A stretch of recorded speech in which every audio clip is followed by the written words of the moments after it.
Tonight, as the world outside grows quiet and the gentle sounds of nature embrace the darkness, we journey together into the mist-shrouded realm of Japanese folklore. Our path leads us to one of the most haunting, sorrowful, and deeply human figures in all of yōkai mythology. This is the story of the Ubume, the ghost of a mother whose love transcends even death itself. Before we begin, find yourself a comfortable position. Let the weight of the day drift away from your shoulders. Close your eyes if you wish, or let them rest gently on a distant point. Breathe deeply, slowly, feeling each breath fill your lungs and then release into the quiet night. The story we share tonight is one of grief and devotion, of the bonds that refuse to break even when the veil between worlds grows thin. It is a tale whispered across centuries, handed down through generations, evolving with each telling yet always retaining its essential truth about the depths of a mother's love. In the rich world of Japanese supernatural beings, there exists a vast collection of yōkai, spirits, ghosts, and otherworldly creatures. Each one carries its own meaning, its own lesson, its own reflection of human fears and desires. Among them all, few are as profoundly moving as the Ubume. Her story is not one of malevolence or mischief, not one of trickery or vengeance in the way we might expect from tales of the supernatural. Instead, it is a story of unfinished business, of a love so powerful that it refuses to accept the finality of death. The very name Ubume speaks to her nature, written with the characters that mean birthing woman, or woman who bore a child. Her identity is inextricably linked to the moment of creation, to the threshold between life and death that childbirth represents. In an era when bringing life into the world could just as easily mean leaving it, the Ubume emerged as an embodiment of every mother's deepest fear and greatest devotion. Imagine, if you will, a dark road on a rainy night in medieval Japan. The moon is hidden behind thick clouds, and the only sounds are the soft patter of rain on leaves and the distant rush of a river swollen with water. Along this road, where few dare to travel after sunset, a figure appears. At first, she seems like any other woman, perhaps seeking shelter from the storm, perhaps lost and in need of assistance. But as she draws closer, something becomes clear to those who encounter her. There is a translucence to her form, a quality that belongs not quite to this world. Her clothing, soaked from the waist down, clings to her in a way that reveals not rain but blood, the crimson evidence of childbirth gone terribly wrong. In her arms, wrapped in cloth that might once have been white, she carries a bundle. It is small, precious, held with the fierce tenderness that only a mother knows. When she speaks, her voice carries the weight of desperation, of a plea that has been repeated countless times in the hope that someone, anyone, might help. "Please," she says, extending her arms toward the traveler, "hold my child. Just for a moment, please." This is the Ubume, and her request is both simple and impossible. For those who accept the bundle discover that it grows heavier with each passing moment, as if the weight of the world itself has been placed in their arms. Some find they cannot move, frozen under a burden that seems to multiply with each heartbeat. Others watch in horror as the cloth falls away to reveal not an infant at all, but a stone, a boulder, or a pile of damp leaves gathered from the forest floor. What drives a spirit to wander the earth in this way? What compels her to appear again and again, offering a child that transforms into stone, seeking help that no living person can truly provide? To understand the Ubume, we must understand the world that created her, a world where childbirth was one of the most dangerous journeys a woman could undertake. In the centuries before modern medicine, Before antiseptics and surgical techniques, before cesarean sections and blood transfusions, giving birth was a gamble with death. Women knew this. Families knew this. Every pregnancy carried with it the very real possibility that neither mother nor child, or perhaps both, would survive the ordeal. In some regions of Japan during the Heian period, nearly 1/4 of aristocratic women died during pregnancy or childbirth. For common women, whose access to any form of medical care was even more limited, the numbers were likely higher. Death in childbirth was not just a personal tragedy. It was a spiritual crisis, a moment when the natural order seemed to fail, when the act of creation became an act of destruction. A woman who died bringing life into the world occupied a liminal space in the Buddhist cosmology that governed much of medieval Japanese thought. She was neither fully guilty nor fully innocent, neither completely deserving of peace, nor entirely condemned to suffering. The Ubume then represents more than just a ghost story meant to frighten travelers on dark roads. She embodies the collective anxiety of an entire culture grappling with the dangers of childbirth, the grief of families left behind, and the particularly cruel irony of a mother dying in the very act that should have brought new life and joy. She is tragedy personified, walking the earth because her work, her love, her purpose remains unfinished. As we delve deeper into the complete story of the Ubume, we will trace her origins through ancient texts, explore the many forms she takes across different regions of Japan, examine the beliefs and practices that grew up around her, and discover how this centuries-old figure continues to resonate in modern times.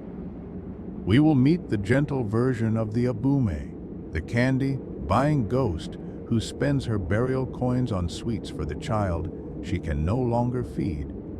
We will encounter the terrifying manifestation, the blood-soaked specter whose appearance strikes fear into the hearts of even the bravest warriors. We will learn of the Buddhist hells reserved for women who died in pregnancy and the desperate rituals performed to prevent the dead from becoming Ubume in the first place. Throughout this journey, remember that the Ubume is not meant to be simply frightening. She is meant to move us, to remind us of the power of maternal love, and to honor the countless women who gave their lives in the attempt to bring new life into the world. In her sadness, there is beauty. In her persistence, there is strength. And in her unending devotion to a child she can no longer hold, there is a love that refuses to be extinguished by something as final as death. So settle in, let your breathing slow, and prepare to enter a world where the boundary between life and death grows thin, where love becomes powerful enough to transcend mortality, and where the ghost of a mother continues to walk the earth, seeking only to fulfill the most basic duty of parenthood, to ensure that her child is safe, fed, and cared for, no matter the cost to herself. This is the complete story of the Ubume. Let us begin. To truly understand the Ubume, we must first explore the origins of her name and the earliest references that brought her into the written record of Japanese folklore. Like many figures in yōkai mythology, the Ubume's name carries multiple meanings, written with different characters depending on the context and the particular aspect of her nature being emphasized. The most common rendering of her name uses the characters for birthing woman, written as Ubume. These characters are straightforward in their meaning, leaving no doubt about the Ubume's connection to childbirth. The first character, San, relates to birth and production, while the second, Wana, simply means woman. Together, they create a name that is both descriptive and poignant, identifying the Ubume entirely through the act that led to her death. However, The Ubume's name appears in other forms as well, each adding a layer of complexity to her identity. Sometimes she is written as Ubume, characters borrowed from Chinese folklore that literally translate to lady capturing bird or wench bird. This version of the name connects the Ubume to a Chinese spirit called the Guhuoniao, a creature that, like the Ubume, originated from the ghost of a woman who died in childbirth. Unlike the Japanese Ubume, however, the Chinese version is more malevolent, actively attempting to steal living children rather than simply seeking help for her own. The bird imagery associated with this version of the name is significant. In some artistic depictions and regional variations, the Ubume is portrayed with bird-like features, or it is said that she can transform into a bird that flies through the night sky. This avian aspect connects her to flight, to the freedom of movement between realms, and perhaps to the idea that her spirit, untethered from her body, can traverse distances and boundaries that the living cannot. Another variation writes her name as Ubume, which can be read as Ubame or wet nurse bird. This version emphasizes a different aspect of her nature, connecting her not just to birth but to the nurturing that follows. The character for, or chi, means milk or breast, suggesting the image of a mother attempting to feed a child even in death. According to some scholarly interpretations, this name arose from the belief that the spirit had breasts or the ability to nurse the child it had kidnapped or was attempting to care for. It transforms the Ubume from merely the ghost of childbirth into the ghost of motherhood itself, encompassing not just the moment of delivery, but the entire relationship of nurturance that should have followed. Yet another form, Ubume, combines the character for birth with that for bird, creating Ubume as the birthing bird. This elegant compression captures both the human origin of the spirit and her transformation into something else, something that can fly between worlds, that exists in a state between the earthly and the ethereal. Interestingly, some historical sources suggest that the term Ubume originally referred to a type of small sea fish, according to interpretations by early Western scholars attempting to catalog Japanese folklore. How a word for a fish came to designate a ghost is lost to history, but it speaks to the complex evolution of language and legend over centuries. The earliest written reference to the Ubume that scholars have identified appears in the Konjaku Monogatari, Shu, a collection of tales compiled around the year 1120 during the late Heian period. This massive anthology, containing over 1,000 stories gathered from India, China, and Japan, represents one of the most important sources for understanding medieval Japanese beliefs, values, and folklore. The Konjaku Monogatari is structured around Buddhist principles, tracing the path of Buddhism from its origins in India, through its establishment in China, and finally to its adoption and transformation in Japan.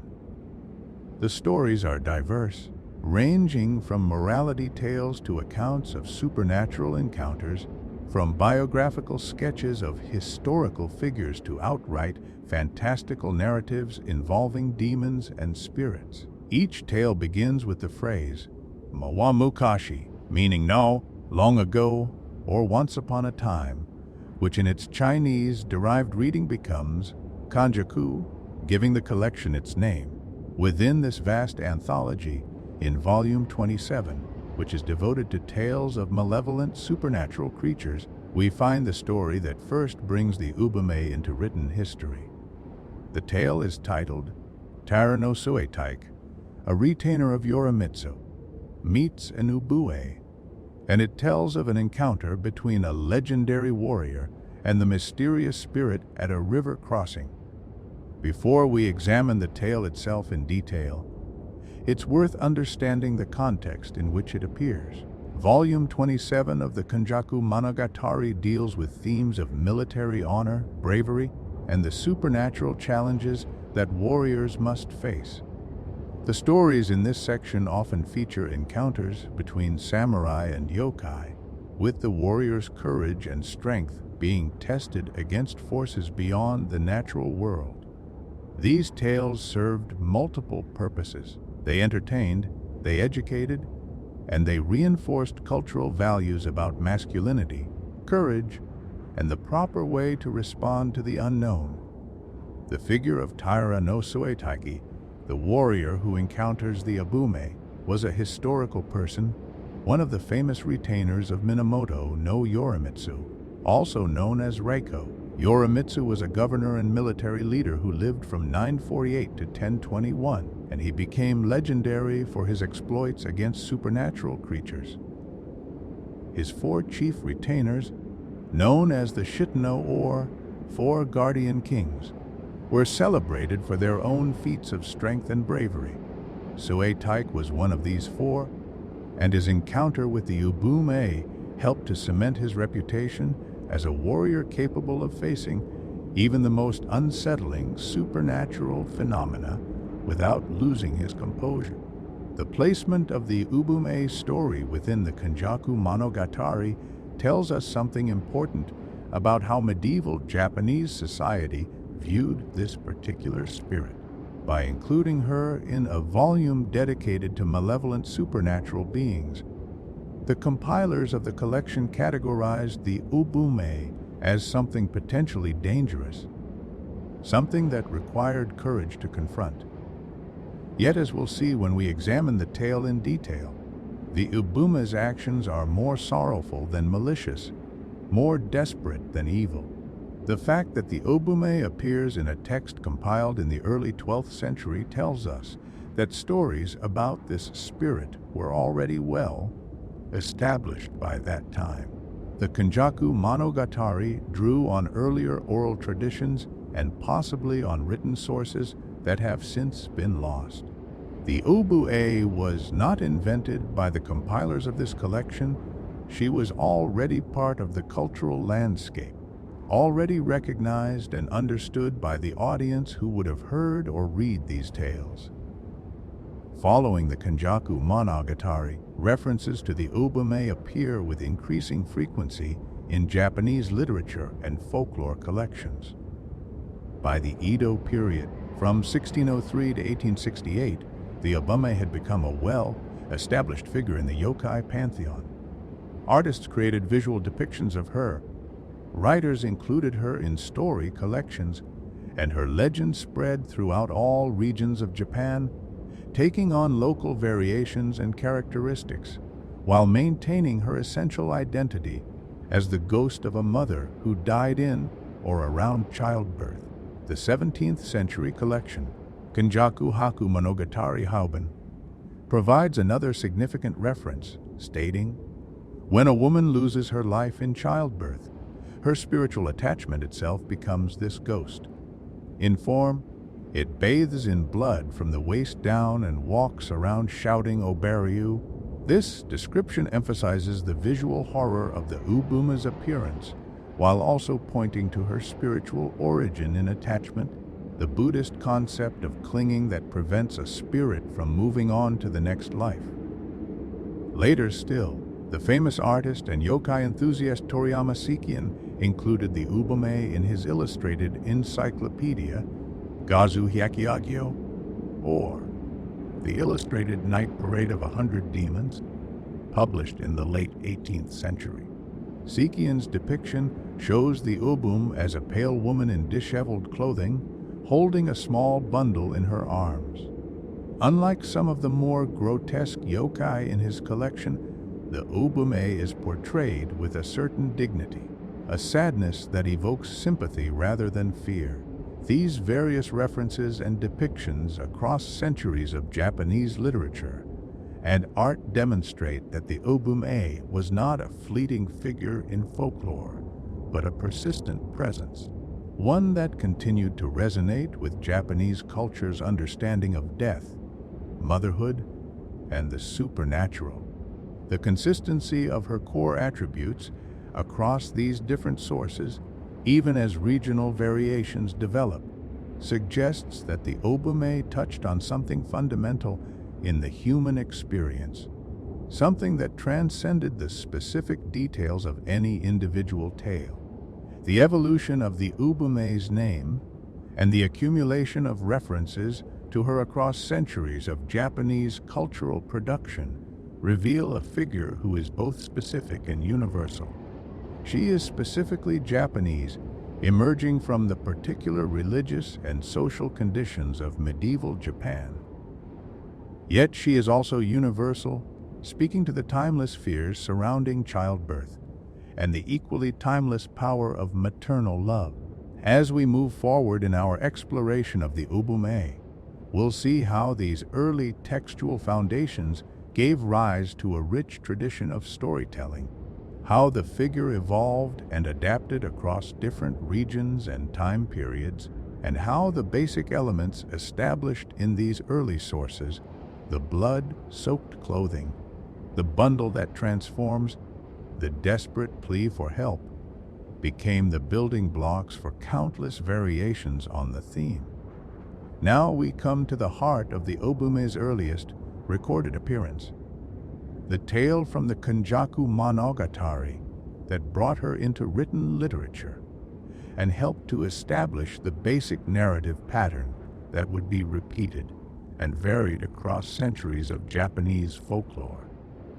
This is the story of Taira no Suetaike and his encounter with the mysterious woman at the river, a tale that tests not just physical courage, but the ability to maintain composure in the face of the utterly inexplicable. The story begins, as many such tales do, with a gathering of warriors.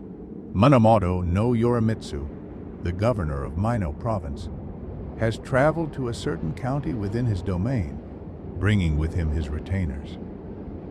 On this particular night, the samurai are gathered in their quarters, passing the time as soldiers often do, with conversation, boasting, and the telling of tales. The atmosphere is casual, comfortable, the easy camaraderie of men who fight together and trust each other with their lives. Someone mentions a local legend.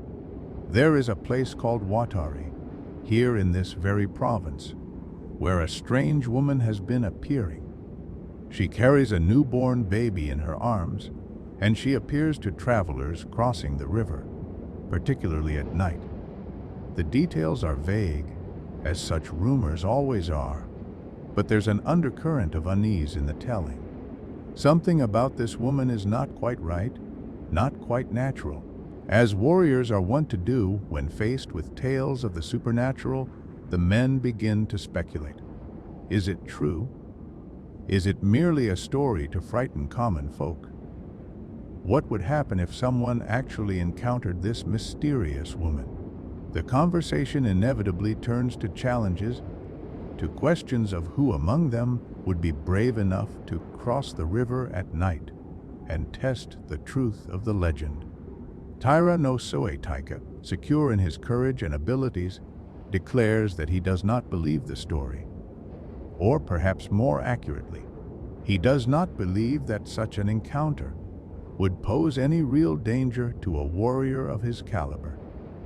To prove his point, and to win the wagers that his companions are now placing, he agrees to cross the river that very night and plant an arrow on the far bank as proof of his successful passage. The scene shifts to the river itself. It is a moonless night, late in September according to the tale, when the darkness is most complete and the world seems to belong more to spirits than to humans. Three of Suetaike's fellow warriors, perhaps not entirely trusting that he will actually complete the task, or perhaps simply curious to see what will happen, follow him in secret. They position themselves where they can watch without being seen, witnesses to whatever may occur. Suetaike, unaware that he is being observed, begins to wade across the river. The water is cold, and the sound of his passage, the splashing and the rush of the current, echoes in the night silence. The watching warriors can hear him making his way across, can imagine him there in the darkness, alone in the middle of the flowing water. He reaches the other side. There is the sound that must be him driving his arrow into the ground, marking his passage. But then, something changes. The watchers hear Soe Taika's voice, hear him speaking to someone, though they cannot make out the words. And then they hear him beginning to wade back across the river. As Soe Taika approaches the near bank where his companions are hidden, they see that he is no longer alone. Beside him, keeping pace as he struggles through the current, is a woman. She appears suddenly, materializing out of the darkness as if she has been waiting for him. In her arms, she carries a bundle wrapped in cloth, held close to her body in the way that mothers hold their most precious possessions. The woman speaks. Her voice carries clearly across the water, cutting through the sound of the current with an urgency, a desperation that demands attention. "Please," she says to Soe Taika, "hold my child. Just for a moment. I need you to hold my child." Soe Taika, demonstrating either remarkable courage or remarkable foolishness, does not hesitate. He accepts the bundle from the woman's arms, taking the weight of it as he continues to wade toward the shore. Perhaps he thinks this is some trick, some test that he can overcome with his strength. Perhaps he is simply acting on instinct, the human impulse to help someone in need overriding any supernatural concerns. But as soon as the bundle is in his arms, Soe Taika feels its weight begin to increase.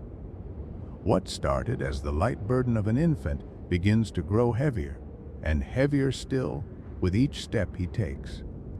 The woman has disappeared now, vanished as mysteriously as she appeared, leaving Soe Taika alone in the river with this increasingly impossible weight in his arms. The watching warriors see their companion struggling, see the way his stance shifts as he fights to maintain his balance, to continue moving forward while carrying something that seems to be growing exponentially in mass. They watch, transfixed, as Soe Taika demonstrates the strength and determination that have made him legendary. He does not drop the bundle. He does not cry out in fear or confusion. He simply continues forward, step by agonizing step, until he finally reaches the bank and pulls himself from the water. Only then, on solid ground with his companions emerging from their hiding places, does Soe Taika look down at what he carries. The cloth has fallen away, or perhaps it was never really there at all. In his arms, where a baby should have been, he holds nothing but a bundle of leaves. Tree leaves, damp and ordinary, gathered from the forest floor. The weight that nearly crushed him in the river has vanished, and he stands there in the darkness, dripping wet, holding evidence of an encounter with something that defies all rational explanation. The watchers confirm what Soe Taika has accomplished. They saw him cross the river, saw him plant the arrow, saw his interaction with the mysterious woman. When the other warriors attempt to pay Soe, take his winnings from the wagers they made, he refuses to take them. What happened, he seems to suggest, was not the simple feat of bravery he had expected. The encounter deserves more respect than mere gambling can provide. The story concludes with the inevitable speculation. Those who hear of Soe Taika's experience debate what the woman truly was. Some suggest that she was a fox, one of the shape-shifting trickster spirits known for their ability to bewitch humans. Others, however, identify her as something else, something more specific and more sorrowful. She was, they say, the ghost of a woman who had died in childbirth, an Ubume, wandering the earth in search of help that no living person could truly provide. This tale from the Konjaku Monogatari establishes several elements that would become central to Ubume legends across Japan. First, there is the riverside or roadside encounter, the appearance of the spirit in a liminal space, a place between destinations, between the settled world of villages and the wild world of nature.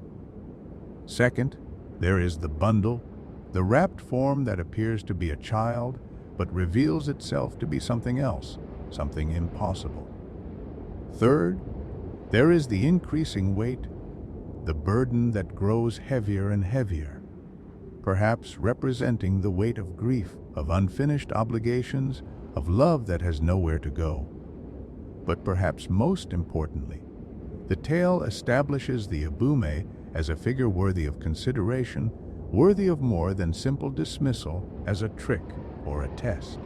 Sue Taika's refusal to accept payment for his encounter suggests a recognition that what happened was something profound, something that touched on the sacred and the tragic rather than the merely supernatural. The tale also reveals something about how medieval Japanese society thought about courage and masculinity. Sue Taika's bravery is demonstrated not through violence, but through his willingness to help, his acceptance of the bundle despite the inexplicable circumstances, and his determination to see the encounter through to its conclusion. He could have dropped the bundle as soon as it grew heavy. He could have fled from the river when the woman appeared. But he did neither. He faced the unknown with composure and emerged with his reputation enhanced, not because he defeated the Ubume, but because he endured her. Over the centuries following the Konjaku Monogatari's compilation, this basic narrative structure would be repeated countless times with local variations. Sometimes the warrior would gain supernatural strength from holding the bundle, a reward for his courage. Sometimes the encounter would occur on a bridge rather than in a river. Sometimes the bundle would transform into a stone statue of Jizo, the Buddhist deity associated with the protection of children and travelers. But the core elements remained constant. The desperate plea, the acceptance of the burden, the transformation of the bundle, and the recognition that something profound and sorrowful had just occurred.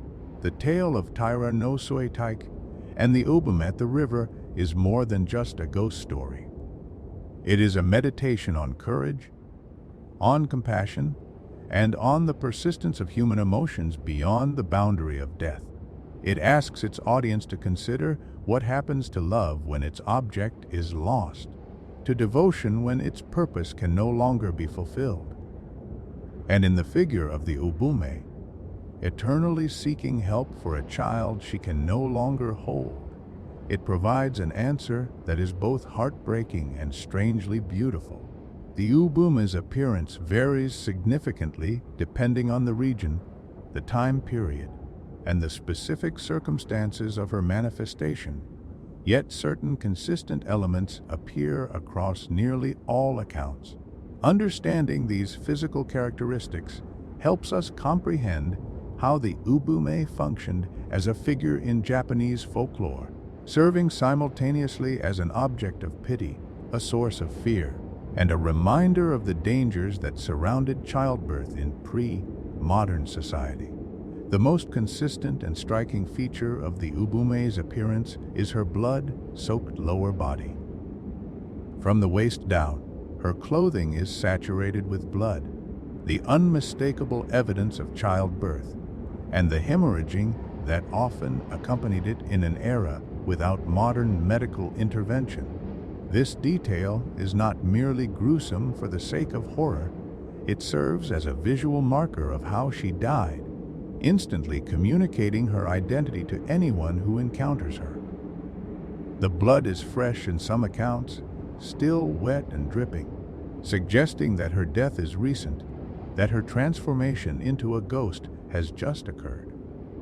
In other versions, the blood has dried and darkened, indicating that she has been wandering for some time, trapped between worlds by her unfinished business. Above the waist, accounts vary more widely. Some descriptions portray the Ubume as naked from the waist up, her upper body exposed to the elements, adding to her vulnerability and her tragic nature. This detail may reflect burial practices in some regions where pregnant women who died were buried with their upper bodies exposed, or it may simply emphasize the violent, incomplete nature of her death, leaving her improperly clothed and unprepared for the journey to the afterlife. Other accounts dress her in a white kimono or burial garments, the traditional clothing of the dead in Japanese funeral practices. This version of the Ubume makes her undead nature more immediately apparent, as white burial garments were unmistakable in their significance. Still other descriptions give her ordinary clothing, the kind any woman of her social class might wear, with only the blood-soaked lower portion revealing her true nature. This version is perhaps the most unsettling, as it means the Ubume could initially appear to be a living person in distress before her supernatural nature becomes apparent. Her hair is typically described as disheveled or loose, falling around her shoulders in disarray. In traditional Japanese society, the way a woman wore her hair carried significant social meaning. Married women wore their hair in specific styles, often pulled back and arranged with care. For the Ubume to appear with her hair loose and wild suggests both the trauma of her death and her separation from normal social structures. She is no longer a properly ordered member of society, but exists in a state of chaos and disorder, her appearance reflecting her internal turmoil. The Ubume's face, when it is described in detail, usually appears pale, drained of color in the way that death drains color from living flesh. Her eyes are often mentioned as being particularly striking, filled with a desperate pleading that compels those who meet her gaze to respond to her needs. Some accounts describe her as crying, tears streaming down her face as she begs for help. Others portray her as eerily calm, the composure of desperation rather than peace, the stillness of someone who has repeated the same action so many times that it has become automatic. The bundle she carries is central to her appearance. It is wrapped in cloth, white or pale in color, swaddled in the way that infants were traditionally wrapped to keep them warm and secure. The bundle appears small, infant-sized, light enough for a woman to carry easily. It is held close to the Ubume's chest, cradled in her arms with the protective tenderness that is instantly recognizable as maternal care. Some accounts add additional disturbing details. The bundle may emit crying sounds, the wail of a newborn that tugs at the heartstrings of anyone who hears it. This crying serves to make the encounter more urgent, more impossible to ignore. What person could walk past a woman holding a crying baby without at least stopping to ask if help is needed? In certain regional variations, the Ubume appears not as a fully formed woman, but as a more obviously supernatural entity. These versions describe her with a translucent or semi-transparent quality, her form flickering like a candle flame, never quite solid, never quite fully present in the physical world. She may appear and disappear suddenly, materializing out of mist or darkness without warning and vanishing just as quickly once her bundle has been accepted. The bird-like variations of the Ubume present a completely different physical appearance. In these manifestations, influenced by the Chinese Guhuoniao legend, the Ubume is described as a creature with avian features. Some accounts portray her as having bird wings while maintaining a largely human form. Others describe her as fully bird-like, a large creature with the characteristics of a gull or similar sea bird, but with distinctly unnatural qualities. These bird-form Ubume are said to fly through the night sky, their cries echoing across the darkness, searching for children or for clothing left out to dry overnight. According to some traditions, the bird-form Ubume has breasts or the ability to produce milk, a detail that connects back to the nursing mother aspect of the yōkai. This disturbing hybrid of avian and mammalian features creates an image that is both unnatural and tragic. A mother transformed by death into something that is neither fully human nor fully animal, but caught between states of being. The appearance of the Ubume also varies based on when she died in relation to childbirth. If she died while still pregnant, she may appear heavily pregnant herself, her swollen belly a visible sign of the child that was never born. This version of the Ubume is particularly tragic, as it represents not just the death of the mother, but the death of the unborn child as well, a double loss that explains the desperate urgency of her wandering. If she died after childbirth, but the baby survived, the Ubume appears with her arms empty or reaching out, searching for the child that lives on without her. This version is often associated with the gentler manifestations of the Ubume, the candy-buying ghost who tries to care for her living child from beyond death, rather than the more frightening figure who forces travelers to hold an impossible burden. In cases where both mother and child died, the Ubume may appear holding what is clearly a corpse, a tiny wrapped form that is obviously no longer living. Some accounts describe the smell of death accompanying this version of the Ubume, the scent of decomposition that betrays the true nature of the bundle before it is even unwrapped. The environment in which the Ubume appears also contributes to the overall impression she creates. She manifests on dark, rainy nights when visibility is poor and the world feels closer to the spirit realm. She appears in liminal spaces, at river crossings, on bridges, at crossroads, in the transitional areas between one place and another. These locations have special significance in Japanese folklore as places where the barrier between the living world and the spirit world is thinner, where encounters with the supernatural are more likely to occur. The Ubume is often accompanied by atmospheric phenomena that signal her presence before she becomes visible.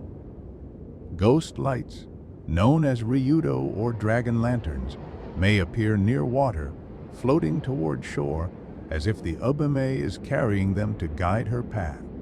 A sudden chill may pass through the air, or the sound of crying may drift on the wind from no discernible source. These environmental cues prepare the observer for the supernatural encounter to come, building tension and fear even before the Ubume herself appears. When the Ubume speaks, her voice is typically described as weak or faint, barely audible, as if coming from a great distance. This quality adds to her otherworldly nature, suggesting that she is not fully present in the physical world, that she must strain to make herself heard across the barrier that separates the living from the dead. The weakness of her voice also creates a sense of vulnerability, making her seem less threatening and more pitiable, which may be why some people are compelled to help her, despite the obviously supernatural circumstances. The transformation of the bundle is perhaps the most dramatic visual element of an Ubume encounter. What appeared to be a swaddled infant reveals itself to be something entirely different. The transformation usually occurs after the bundle has been accepted, after it has been held for some time and grown impossibly heavy. The cloth falls away or dissolves, and the holder finds themselves clutching leaves, stones, a boulder, or a statue of Jizo. The visual shock of this transformation, the sudden shift from the expected to the impossible, is central to the power of the Ubume legend. In some regional variations, the transformed bundle doesn't merely become heavier, but actively changes its nature in the holder's arms. A bundle of leaves might transform into a writhing serpent. A stone might crack open to reveal something inside. A statue might open its eyes and speak. These more elaborate transformations add layers of supernatural strangeness to the encounter, though the most common and most powerful version remains the simple transformation to unbearable weight. The Ubume's appearance, in all its variations, serves multiple narrative and cultural functions. It creates an immediately recognizable figure, one whose essential characteristics remain consistent even as details vary. The blood-soaked clothing marks her death. The bundle represents her unfinished maternal duty. The pale, desperate face evokes both pity and fear. Together, these elements create a visual language that communicates volumes about death in childbirth, about maternal devotion, and about the beliefs that surrounded pregnancy and birth. In pre-modern Japan, the Ubume's appearance also reflects the way medieval Japanese society conceptualized ghosts and spiritual entities. Unlike Western ghosts that might appear as transparent or glowing figures, Japanese Yurei are typically depicted as having a physical presence, looking much like living humans but with telltale signs of their undead nature. The Ubume fits this pattern, appearing solid and real enough to be mistaken for a living person at first glance, but revealing her true nature through specific details: the blood, the pallor, the strange circumstances of her appearance, and ultimately the impossible transformation of the bundle she carries. To understand the Ubume as more than simply a ghost story, we must examine the psychology behind her existence, the emotional and spiritual forces that would compel a mother's spirit to remain bound to the earth rather than moving on to whatever afterlife awaited her. The Ubume is driven by maternal grief and devotion, emotions so powerful that they transcend the boundary between life and death. In Buddhist thought, which deeply influenced Japanese spiritual beliefs during the periods when Ubume legends developed and spread, the state of one's mind at the moment of death was believed to significantly impact what happened to the soul afterward. Someone who died with strong attachments, with unfinished business, with intense desires or regrets, would find it difficult or impossible to move on to their next rebirth. Instead, they would remain trapped in the in-between state, caught between the world of the living and the realm of the dead, unable to fully inhabit either. For a woman who died in or around childbirth, the potential for such attachment was enormous. The biological drive to care for offspring is one of the most powerful forces in nature. The emotional bond between mother and child begins forming during pregnancy and intensifies during and after birth. The hormonal changes that accompany pregnancy and childbirth, the oxytocin released during labor and nursing, the profound restructuring of identity that occurs when a woman becomes a mother, all of these create connections that are not easily severed. When death interrupts this bond before it can be fulfilled, the psychological and spiritual consequences are profound. A mother who dies during childbirth leaves behind not just unfinished business, but unfulfilled biology, frustrated instinct, and love with nowhere to go. Her body prepared for 9 months to nurture a child. Her mind reorganized itself around the reality of impending motherhood. Her heart opened to a love unlike any she had known before. And then, at the crucial moment, everything ends. Not naturally, not gradually, not with the peaceful acceptance that might come with old age, but violently, suddenly, and unfairly, at the very moment when her purpose should have been fulfilled. The Ubume is wandering. Then, can be understood as the manifestation of maternal instinct that has become untethered from its proper object. She cannot let go because the thing she is trying to hold onto was never truly hers to begin with. She carried the child but never held it. She felt it move inside her but never saw its face. She prepared to feed it, to care for it, to devote herself to its survival. But she was denied the opportunity to do any of these things. In cases where the child survived the birth that killed the mother, the psychological situation becomes even more complex. The child exists, is alive somewhere, but the mother cannot reach it, cannot care for it, cannot fulfill the purpose for which she gave her life.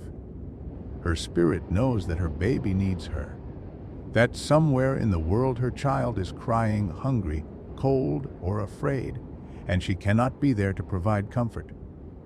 This knowledge, this helpless awareness of her child's need and her inability to meet it, creates an anguish that keeps her bound to the earth.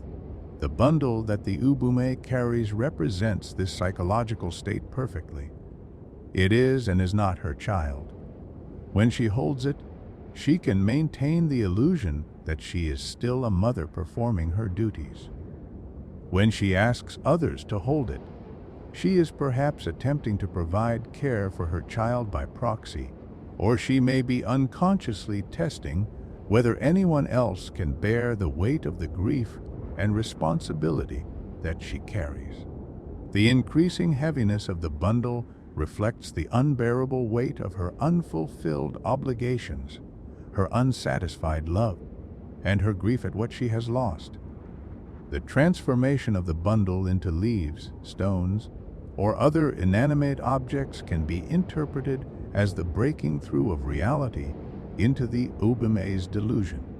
She wants desperately to believe she holds her child, but the truth, cold and unyielding as stone, eventually asserts itself.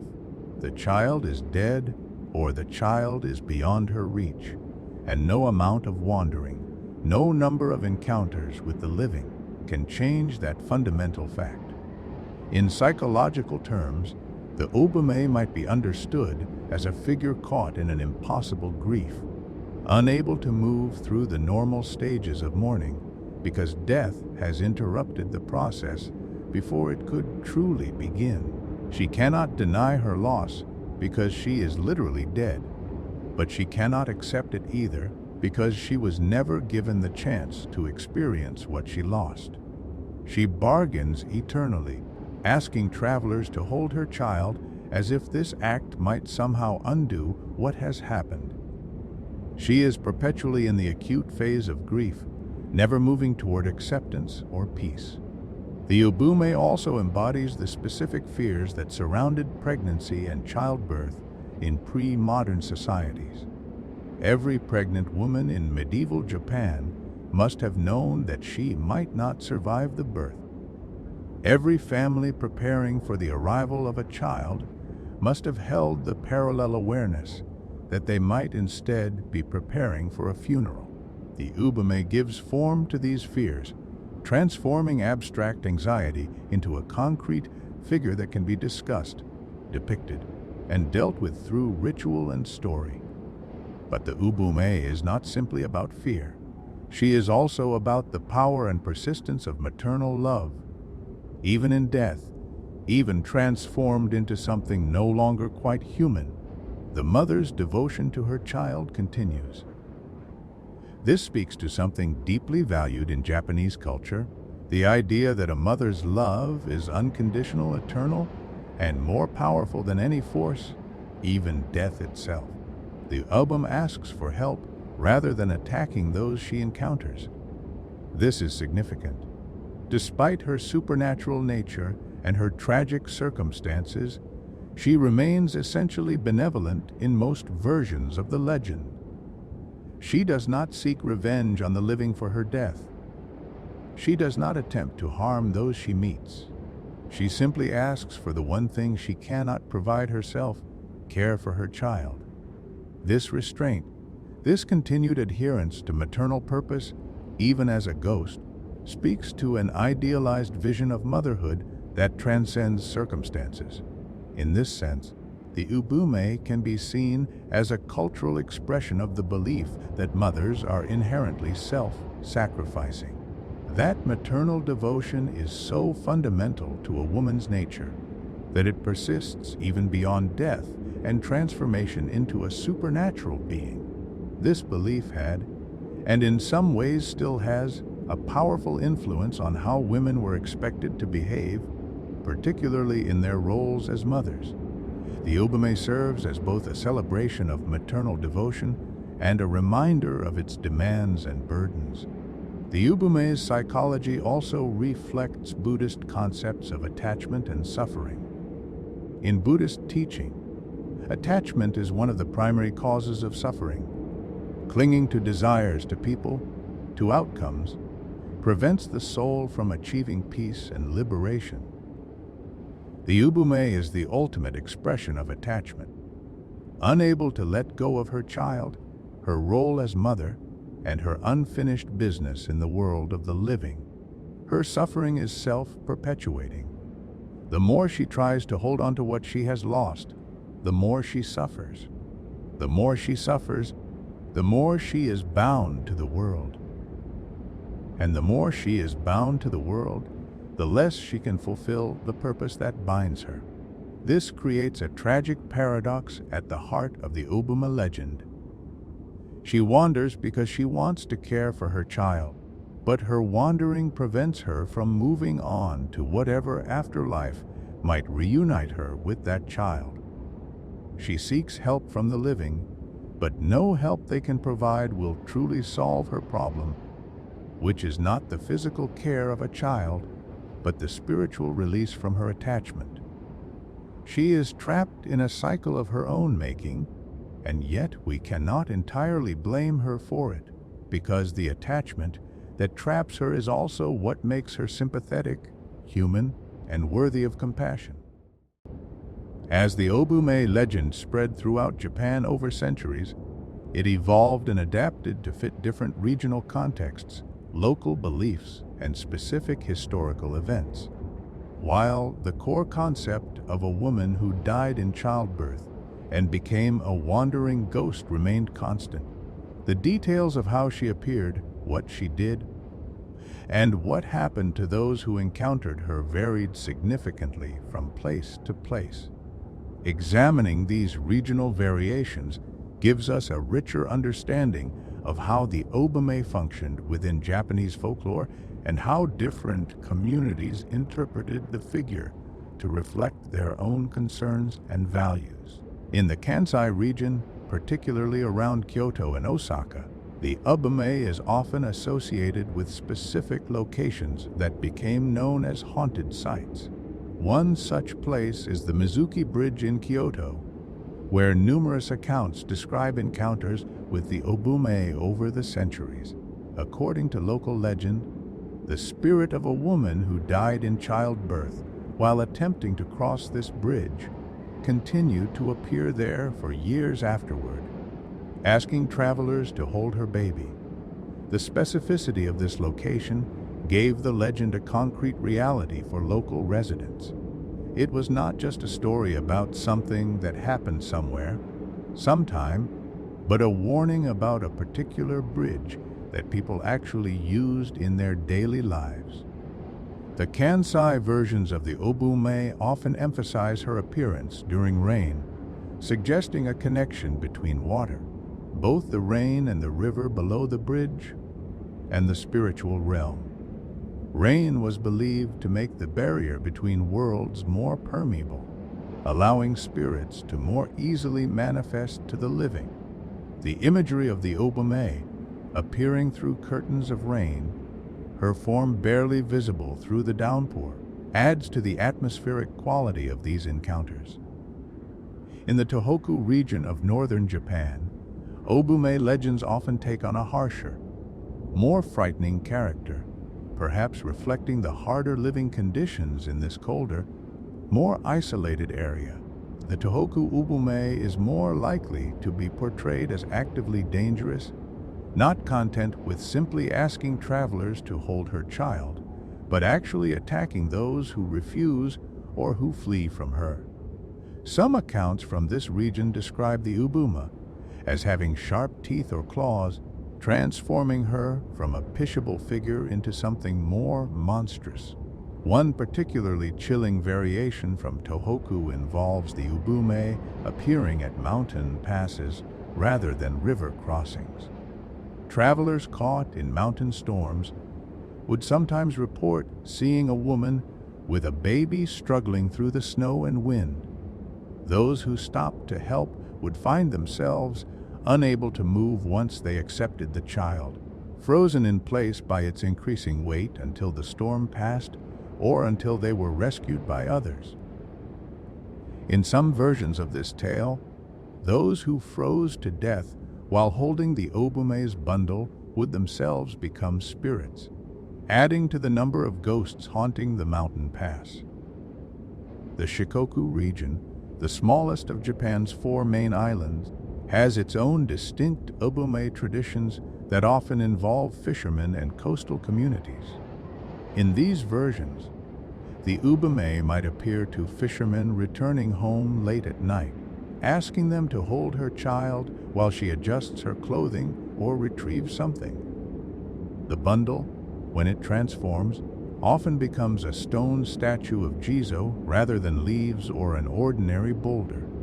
This transformation carries particular significance because Jizo is the protector deity of children and travelers, suggesting a more explicitly religious dimension to the encounter. In some Shikoku tales, the fisherman who successfully holds the Jizo statue, despite its weight, is rewarded with good fortune, abundant catches, or protection from maritime dangers. This positive outcome represents a significant departure from other regional variations where holding the bundle typically brings only fear and confusion. The Shikoku interpretation suggests that the Ubume's test, if successfully passed, demonstrates the holder's strength and compassion, qualities that deserve reward. The Kyushu region, particularly the island's western coastal areas, developed Ubume legends that incorporated elements from Chinese folklore more directly than other regions. The bird form Ubume is more common in Kyushu traditions, described as a large bird with the ability to steal children's clothing or even the children themselves. These accounts warn parents not to leave children's clothing outside overnight, as the Ubume bird might steal them and use them to clothe the dead child she can never stop mourning. According to some Kyushu legends, if the Ubume succeeds in stealing clothing for her child, the living child who owned that clothing will sicken and die, their life force somehow transferred to the dead child through the medium of the stolen garment. This belief led to specific protective practices, such as bringing all children's clothing inside before sunset or marking such clothing with protective symbols that would ward off supernatural theft. In the mountainous regions of central Japan, particularly in Nagano and Gifu prefectures, Ubume legends often involve isolated villages and focus on the community's response to a woman who died in childbirth. These stories are less about individual encounters with wandering spirits and more about how villages dealt with the dangerous spiritual situation created by such a death. One common narrative pattern describes a village where a woman dies giving birth, and shortly afterward, strange phenomena begin to occur. Infants in other households become inexplicably ill. Livestock produce less milk. Crops fail in the fields of families related to the deceased. These events are interpreted as signs that the dead woman's spirit has become an Ubume, and her unfulfilled maternal instincts are draining the life and vitality from the community's sources of nurture. The village must then come together to perform rituals intended to pacify the Ubume's spirit and help her move on to the afterlife. These rituals might involve making offerings at her grave, commissioning prayers from Buddhist monks, or even symbolically completing the motherhood that was denied to her by performing a mock nursing ceremony using a doll to represent her child. Only after these rituals are properly performed can the community return to normal, the crops recover, and the children regain their health. These central mountain region variations highlight the communal aspect of dealing with supernatural threats. The Ubume is not just an individual's problem, or even a family's problem, but a concern for the entire village. Her restless spirit affects the whole community's welfare, and so the community must work together to address the spiritual imbalance her death has created. In the Tokyo region, particularly during the Edo period, when the city was rapidly expanding, Ubume legends took on an urban character. Instead of appearing on lonely mountain roads or at isolated river crossings, the Edo Ubume might appear in the city streets, in the entertainment districts, or even in the residential neighborhoods where merchants and artisans lived with their families. One famous Edo period account describes an Ubume who appeared regularly in the Yanaka district near a temple dedicated to Kannon, the Buddhist goddess of mercy. This Ubume was said to be the ghost of a pregnant woman who had died before reaching the temple, where she hoped to pray for a safe delivery. She continued to wander the streets, trying to reach the temple, carrying a bundle that she believed was her unborn child, but which was actually her own internal organs. According to the more gruesome versions of the tale, the urban setting of these Edo legends reflects the changing nature of Japanese society during this period. As more people lived in cities, folklore adapted to urban environments, but the underlying concerns remained the same. The dangers of childbirth, the power of maternal love, and the consequences of death that comes too soon. Some regional variations focus less on the Ubume's appearance to travelers and more on her attempts to care for a living child who survived her death. These versions form a bridge between the traditional Ubume legend and the related but distinct tradition of the Kosodate Yurei, the ghost who raises a child from beyond the grave, which we will explore in detail in the next section. In Okinawa, where cultural traditions have historically differed significantly from mainland Japan due to the island's distinct Ryukyuan heritage, spirits similar to the Ubume exist, but are understood through a different cultural lens. The Okinawan equivalent is less likely to be described as wandering roads and more often associated with specific family lineages or ancestral sites. The emphasis shifts from the ghost as a general phenomenon that could encounter anyone to the ghost as a family matter, an ancestor whose improper death created problems specifically for her descendants. This Okinawan interpretation reflects the stronger emphasis on ancestor worship in Ryukyuan religious traditions. A woman who died in childbirth might be propitiated through offerings and rituals performed by her family at the family tomb or altar, rather than requiring intervention from strangers who encounter her ghost on the road. The goal is the same, to help her spirit find peace and move on, but the means of achieving this goal are more private, more family-oriented, and more focused on maintaining proper relationships between the living and the ancestral dead. Across all these regional variations, certain core themes remain consistent. The Ubume is always connected to death in childbirth. She always involves a child or the representation of a child. She always appears in circumstances that are somehow liminal, threshold crossing, or transitional. And she always evokes both pity and fear, creating an emotional response that is more complex than simple terror. The variations in detail, from the bird form Ubume of Kyushu to the urban wonder of Edo, from the mountain haunter of Tohoku to the bridge-dwelling ghost of Kansai, demonstrate the flexibility of the Ubume legend and its ability to adapt to different contexts while maintaining its essential meaning.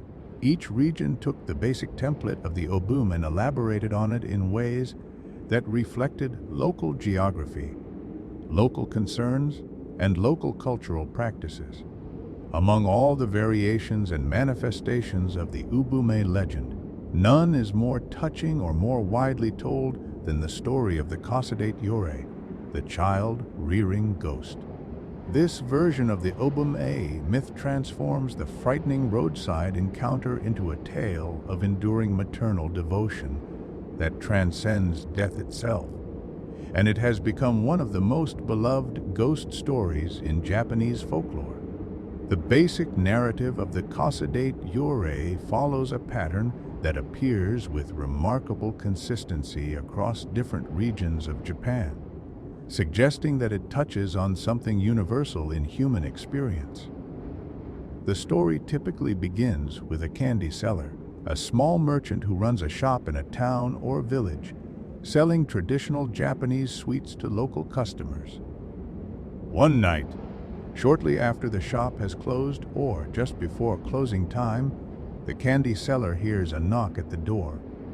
Opening it, he finds a woman standing in the darkness. Her appearance is somewhat unusual, perhaps too pale, perhaps oddly dressed, but not so strange as to cause immediate alarm. She asks to buy candy, offering payment, and the merchant, thinking nothing of this late-night customer beyond perhaps noting the oddity of the hour, accepts her money and gives her the sweets. This exchange repeats for several nights. The same woman appears at the same late hour, buys candy with coins that seem old and worn, and disappears into the night. The pattern continues for days, weeks in some versions, and the merchant begins to wonder about this mysterious customer.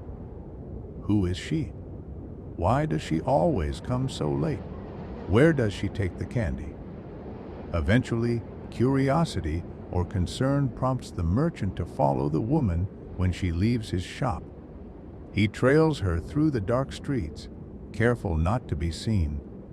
Watching as she makes her way through the town, she walks with purpose, never hesitating, heading toward the outskirts of the settlement where the buildings give way to fields and forest.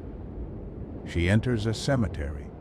The merchant, now deeply unsettled but compelled to discover the truth, follows her among the grave markers.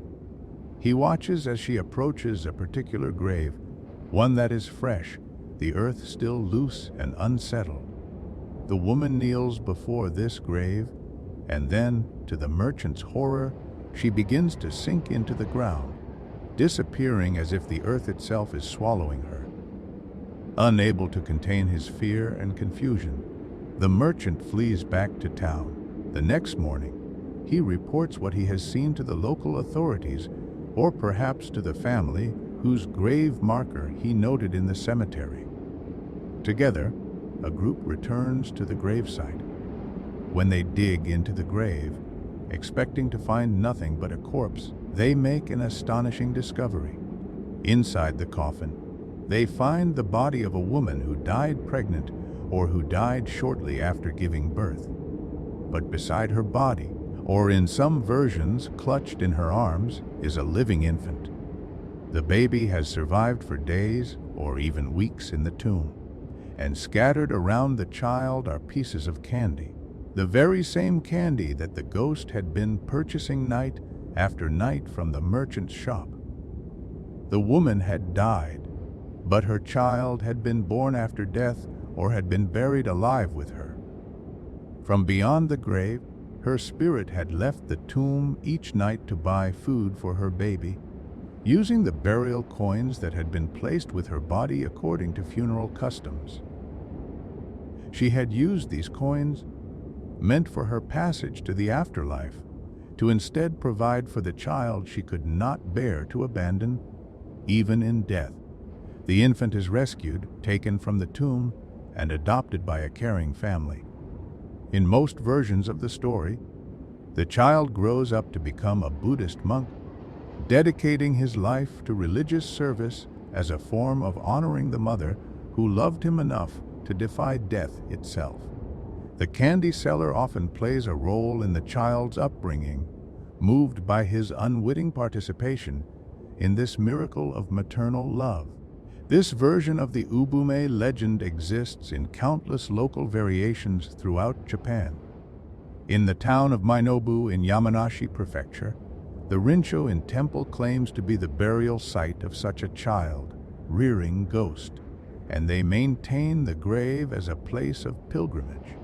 The story goes that a woman named Atsuyu died in childbirth and was buried in the temple cemetery with her infant son. For 7 nights, she rose from her grave to buy candy from a nearby shop, feeding her child until he was discovered and rescued. In some versions of the tale from different regions, the shop is not a candy store, but sells other forms of food, rice cakes, dumplings, or other items that could be softened and fed to an infant. The type of food varies based on local customs and what was available in each particular region, but the essential narrative remains the same. The number of nights the ghost appears also varies. 7 nights is common, as 7 is a significant number in Buddhist practice, marking the stages of transition the spirit undergoes after death. But some versions have her appearing for as many as 49 nights, the full period of the intermediate state between death and rebirth, according to Buddhist belief. This extended timeline allows for the rescued child to be weaned rather than still needing milk, making the survival more plausible within the story's internal logic. The Kosodate Yurei represents a significant transformation of the Ubume archetype, where the traditional Ubume frightens travelers with her bloodied appearance and impossible burden. The Kosodate Yurei moves us with her quiet determination and selfless devotion. Where the Ubume's manifestation creates fear and confusion, the Kosodate Yurei's activities result in rescue and redemption. The story shifts the focus from the horror of death in childbirth to the triumph of maternal love over death itself. This gentler interpretation of the Ubume legend likely developed for several reasons. First, it provided a more optimistic counterbalance to the frightening roadside encounter stories. Not all spirits of women who died in childbirth needed to be feared. Some were motivated purely by love and the desire to protect their children. Second, the Kosodate Yurei story offered a template for how to deal with the spiritual crisis created by death in childbirth. The child is rescued, the spirit's purpose is fulfilled, and peace is achieved. This narrative resolution provides emotional satisfaction that the endless wandering of the traditional Ubume cannot offer. The candy buying ghost story also served practical purposes within communities. It encouraged people to be alert to unusual occurrences that might indicate a child in danger. The merchant in the story pays attention to his strange customer and ultimately plays a role in saving a life. The story suggests that everyone in a community has a responsibility to notice and respond to signs that something might be wrong, even if those signs seem supernatural or inexplicable. Furthermore, the Kosodate Yurei legend reinforced certain values about motherhood and maternal devotion. Even in death, the mother's first concern is feeding her child. She does not rest, does not seek peace for herself, does not accept the finality of her situation. Instead, she continues to fulfill her maternal duties by whatever means necessary. This portrayal of absolute, uncompromising maternal devotion served as a cultural ideal, a model of selfless love that all mothers might aspire to, albeit under less supernatural circumstances. the rescued child's fate. Becoming a monk in most versions adds a spiritual dimension to the story.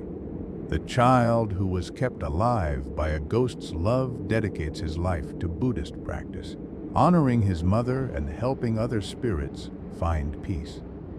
This resolution suggests that the suffering and supernatural intervention of the story serve a higher spiritual purpose, transforming tragedy into opportunity for religious devotion.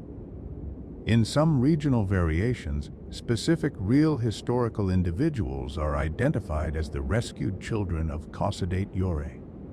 The famous monk Genshin, who lived in the 10th century and wrote important Buddhist texts about the afterlife, was claimed by some traditions to have been saved from his mother's grave in this manner.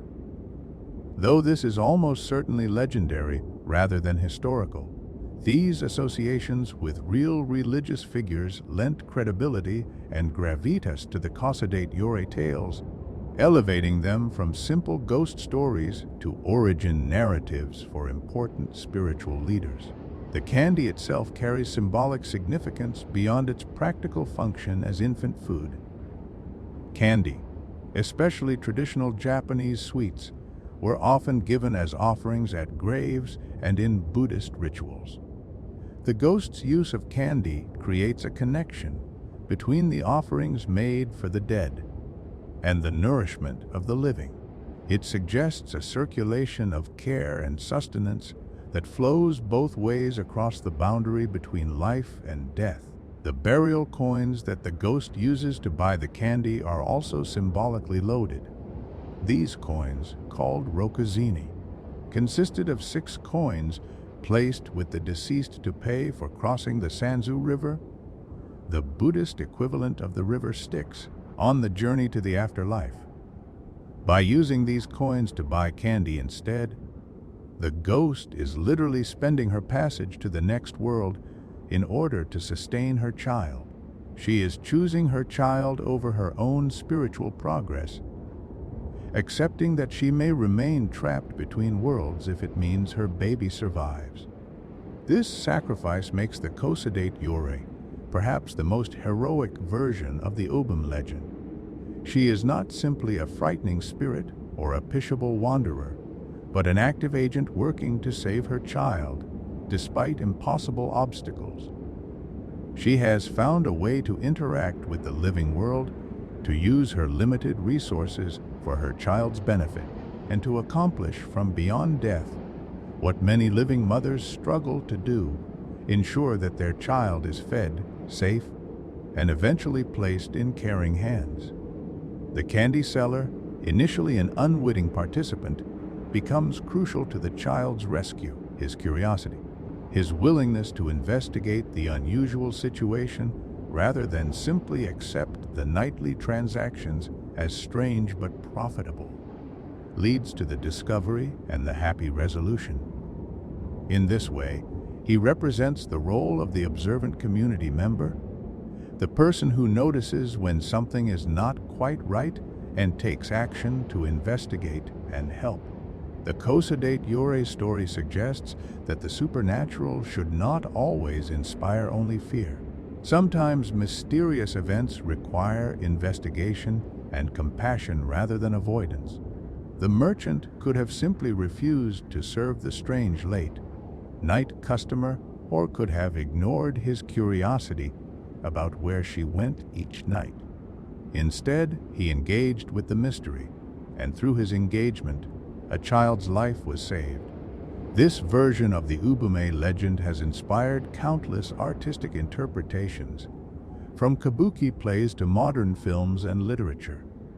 The image of the ghost mother leaving her grave each night to buy candy for her hidden child has become one of the most iconic scenes in Japanese ghost folklore.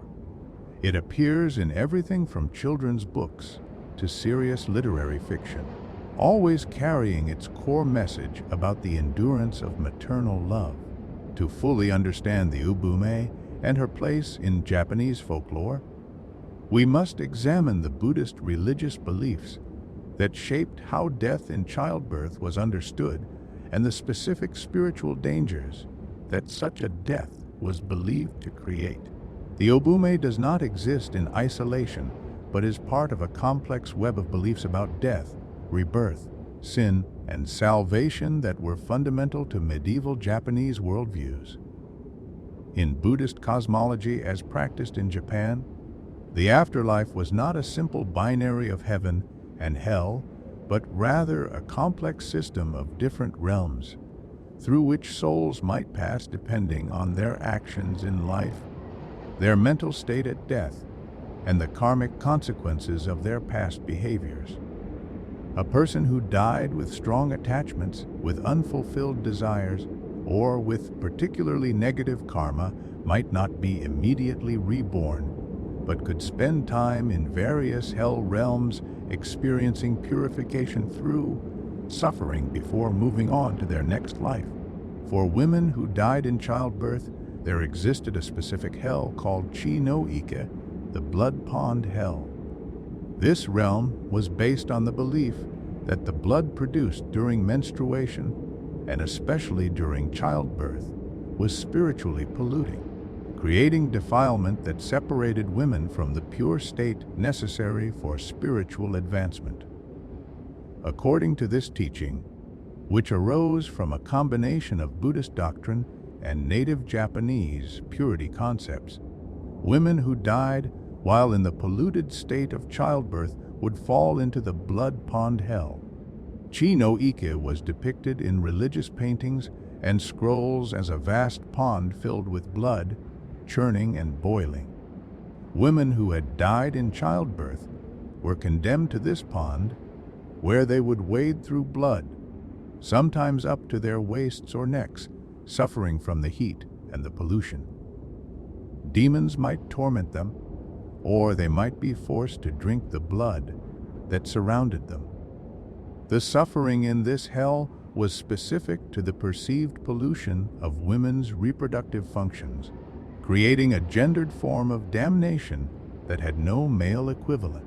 The concept of Chi no Ike was particularly cruel in its implications. Women were essentially being punished for the biological function of reproduction, for dying while performing the very role that society most valued in them. A woman who died giving birth had died while trying to fulfill her social duty. Yet according to the Chi no Ike doctrine, this very death would result in spiritual suffering. The injustice of this belief was not lost on everyone, and it created significant anxiety for both the women who faced the possibility of such a death and for the families left behind after a woman died in childbirth. This religious context helps explain some aspects of the Ubume legend. The Ubume's lower body soaked in blood is not just a marker of how she died, but also a visual representation of the pollution that condemns her to Chi no Ike. She wanders the earth, covered in the very substance that Buddhist teaching identified as defiling, unable to cleanse herself, unable to move forward to either rebirth or salvation. The Ubume's wandering can be interpreted as an escape from Chi no Ike, a temporary emergence from the blood pond, hell to the world of the living, driven by maternal concern that is stronger than the pull of Buddhist cosmological law. In this reading, the Ubume is not just a ghost, but a being who is actively resisting her damnation, refusing to accept the suffering of Chi no Ike when her child needs her protection. However, this escape is only temporary and partial. The blood that marks her lower body follows her from Chi no Ike, a permanent stain that she cannot remove. She cannot fully enter the world of the living, cannot become human again, but she can manifest at the boundaries between worlds, in liminal spaces, during liminal times like dusk or midnight, making brief contact with the living before being pulled back to her suffering. To address the spiritual crisis created by death in childbirth and the threat of Chi no Ike, various Buddhist rituals and practices developed. Families would commission prayers and ceremonies from Buddhist monks to help the deceased woman escape from the blood pond hell. These rituals often involved offerings, the recitation of specific sutras, and sometimes the creation of religious images or statues dedicated to the deceased's spiritual welfare. One common practice was to have monks perform readings from the Ketsuban, Kyo, or Blood Bowl Sutra, a text that specifically addressed the problem of chi no ike. This sutra taught that through proper Buddhist practice, through the merit generated by their children's filial piety, or through the intervention of compassionate bodhisattvas like Kannon or Jizo, women could be rescued from the blood pond hell. Reading this sutra on behalf of a deceased woman who died in childbirth was believed to help her escape chi no ike and move on to a better rebirth. The figure of Jizo, the bodhisattva associated with protecting children and travelers, became particularly important in relation to women who died in childbirth. Jizo was believed to descend into hell realms to rescue suffering souls, and he had a special connection to children and to mothers. Statues of Jizo were often erected at graves of women who died in childbirth or at sites where such women were believed to appear as ghosts. These statues served multiple purposes. They marked the location as spiritually significant. They provided a focus for prayers and offerings intended to help the deceased, and they symbolically represented Jizo's presence and protection, both for the dead woman's spirit and for living children who might be vulnerable to supernatural threats. In some versions of the Kosodate Yurei story, when the bundle transforms after being held by a traveler, it becomes a statue of Jizo rather than leaves or stones. This transformation can be interpreted as a sign that Jizo has already intervened on behalf of the Ubume, that her spirit is being guided toward salvation, even as it continues to wander. The statue is both proof of the supernatural encounter and evidence of hope for the spirit's eventual peace. The Buddhist concept of the intermediate state, the Bardo or Chuwu, as it was known in Japanese Buddhism, also relates to the Ubume legend. This intermediate state was the period between death and rebirth, lasting up to 49 days, during which the spirit experienced visions and underwent a process of judgment that would determine its next rebirth. Spirits could become confused or trapped during this intermediate state, especially if they died suddenly, violently, or with strong attachments. A woman who died in childbirth experienced all three of these problematic conditions. Her death was often sudden, coming unexpectedly during labor. It was violent in the sense that it involved trauma to the body, blood loss, and intense physical suffering. And it involved the strongest possible attachment, the bond between mother and child at the very moment when that bond should have been fully activated. According to Buddhist teaching, the spirit in the intermediate state could be helped by the actions of the living. Prayers, offerings, and rituals performed by family members could generate merit that would assist the deceased in navigating the intermediate state and achieving a favorable rebirth. This belief created a duty for the living to care for the dead through religious observances, a duty that was particularly urgent and important when the death involved someone who had died in circumstances as spiritually problematic as childbirth. The Ubume, then, can be seen as a spirit trapped in the intermediate state, unable to complete the journey to her next life because of her attachment to her child and the spiritual pollution of her death. She wanders not because she chooses to, but because she cannot do otherwise. The intermediate state has become permanent for her, or at least extremely prolonged, and she exists in a liminal spiritual condition, that mirrors the liminal physical spaces where she appears.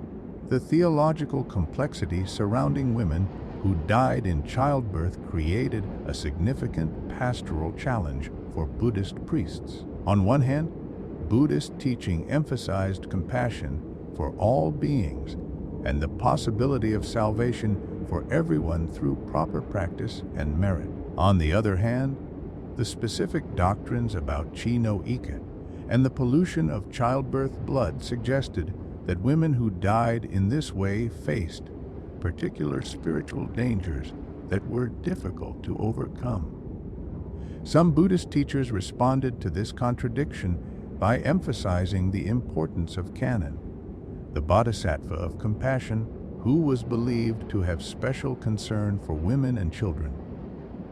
Canon was often depicted in female form in Japan, making her particularly accessible as a figure of devotion for women, worried about the spiritual dangers of pregnancy and childbirth. Prayers to Canon before, during, and after childbirth were common, and women who died in childbirth would have their families make special appeals to Canon for the rescue of their spirits.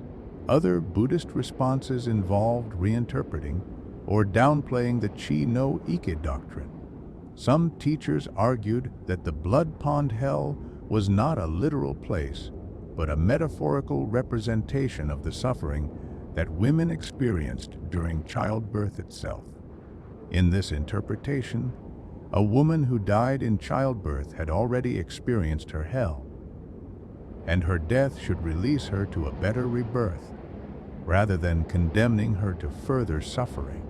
This more compassionate reading never entirely displaced the literal belief in Chi no Ike, but it provided an alternative framework that families could embrace when seeking comfort after losing a loved one. The relationship between the Ubume legend and Buddhist beliefs about Chi no Ike was not simple or one-directional. The legend did not simply illustrate the doctrine, nor did the doctrine simply explain the legend. Instead, they existed in a complex interaction, each reinforcing and complicating the other. The Ubume's blood-soaked appearance seemed to confirm the reality of Chi no Ike, making the religious teaching more concrete and frightening. At the same time, Buddhist rituals to prevent women from becoming Ubume or to pacify Ubume spirits gave people concrete actions they could take to address what might otherwise seem like an inevitable and inescapable spiritual catastrophe. The tension between the Ubume as a figure of fear and the Ubume as a figure of sympathy mirrors a broader tension within Buddhist thought between karma, which suggests that suffering is deserved based on past actions, and compassion, which insists that all beings deserve help regardless of their karmic situation. The Ubume suffers because of circumstances largely beyond her control, her biology, the medical limitations of her era, and the dangerous nature of childbirth. Yet, Buddhist doctrine suggested, she also suffered because of spiritual pollution and karmic debt. This theological ambiguity allowed the Ubume to function as a flexible figure in folklore. In some contexts, she could be presented as primarily frightening, a warning about the spiritual dangers surrounding death in childbirth. In other contexts, particularly in the Kosodate Yurei variations, she could be presented as primarily sympathetic, a figure deserving of compassion and assistance. The same religious framework that condemned women to Chi no Ike also provided the tools, the prayers, rituals, and merit-generating practices that could rescue them from it. The widespread belief in the Ubume and the spiritual dangers associated with death in childbirth led to the development of specific burial customs and preventive rituals designed to help the deceased rest peacefully and prevent her from becoming a wandering ghost. These practices varied by region and time period, but they shared common goals, to address the spiritual crisis created by the death, to fulfill the deceased's maternal obligations by proxy, and to protect the living, especially infants and children, from supernatural harm. When a pregnant woman died, or when a woman died during or shortly after childbirth, the burial preparations differed significantly from those for other deaths. The first concern was whether the unborn child could be saved. In cases where the mother died but showed signs that the fetus might still be alive, midwives or other experienced women would sometimes attempt to deliver the child post-mortem.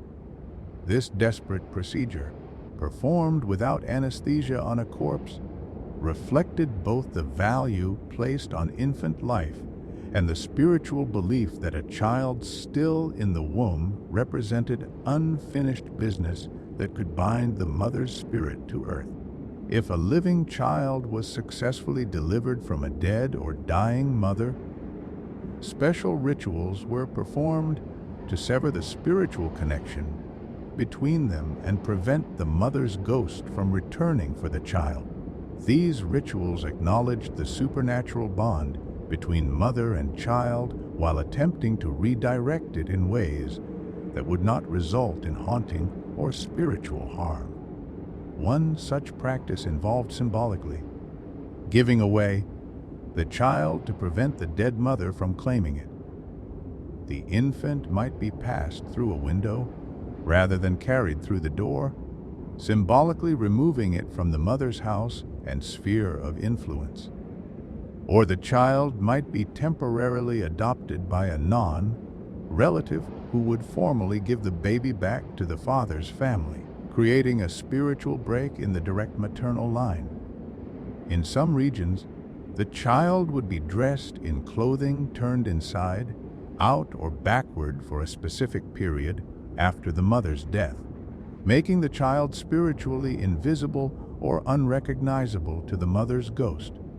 This practice was based on the belief that ghosts saw the world in reverse or could be confused by reversals and inversions.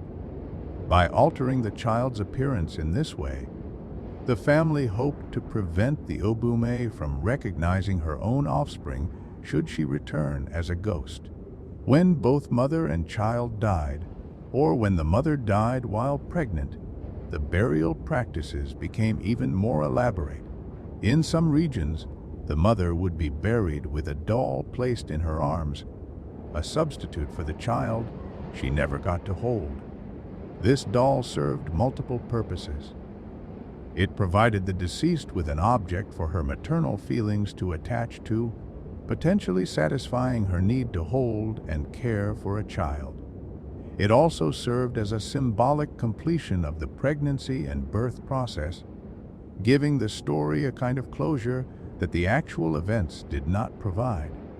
The placement of the body in the coffin also sometimes differed for women who died in childbirth.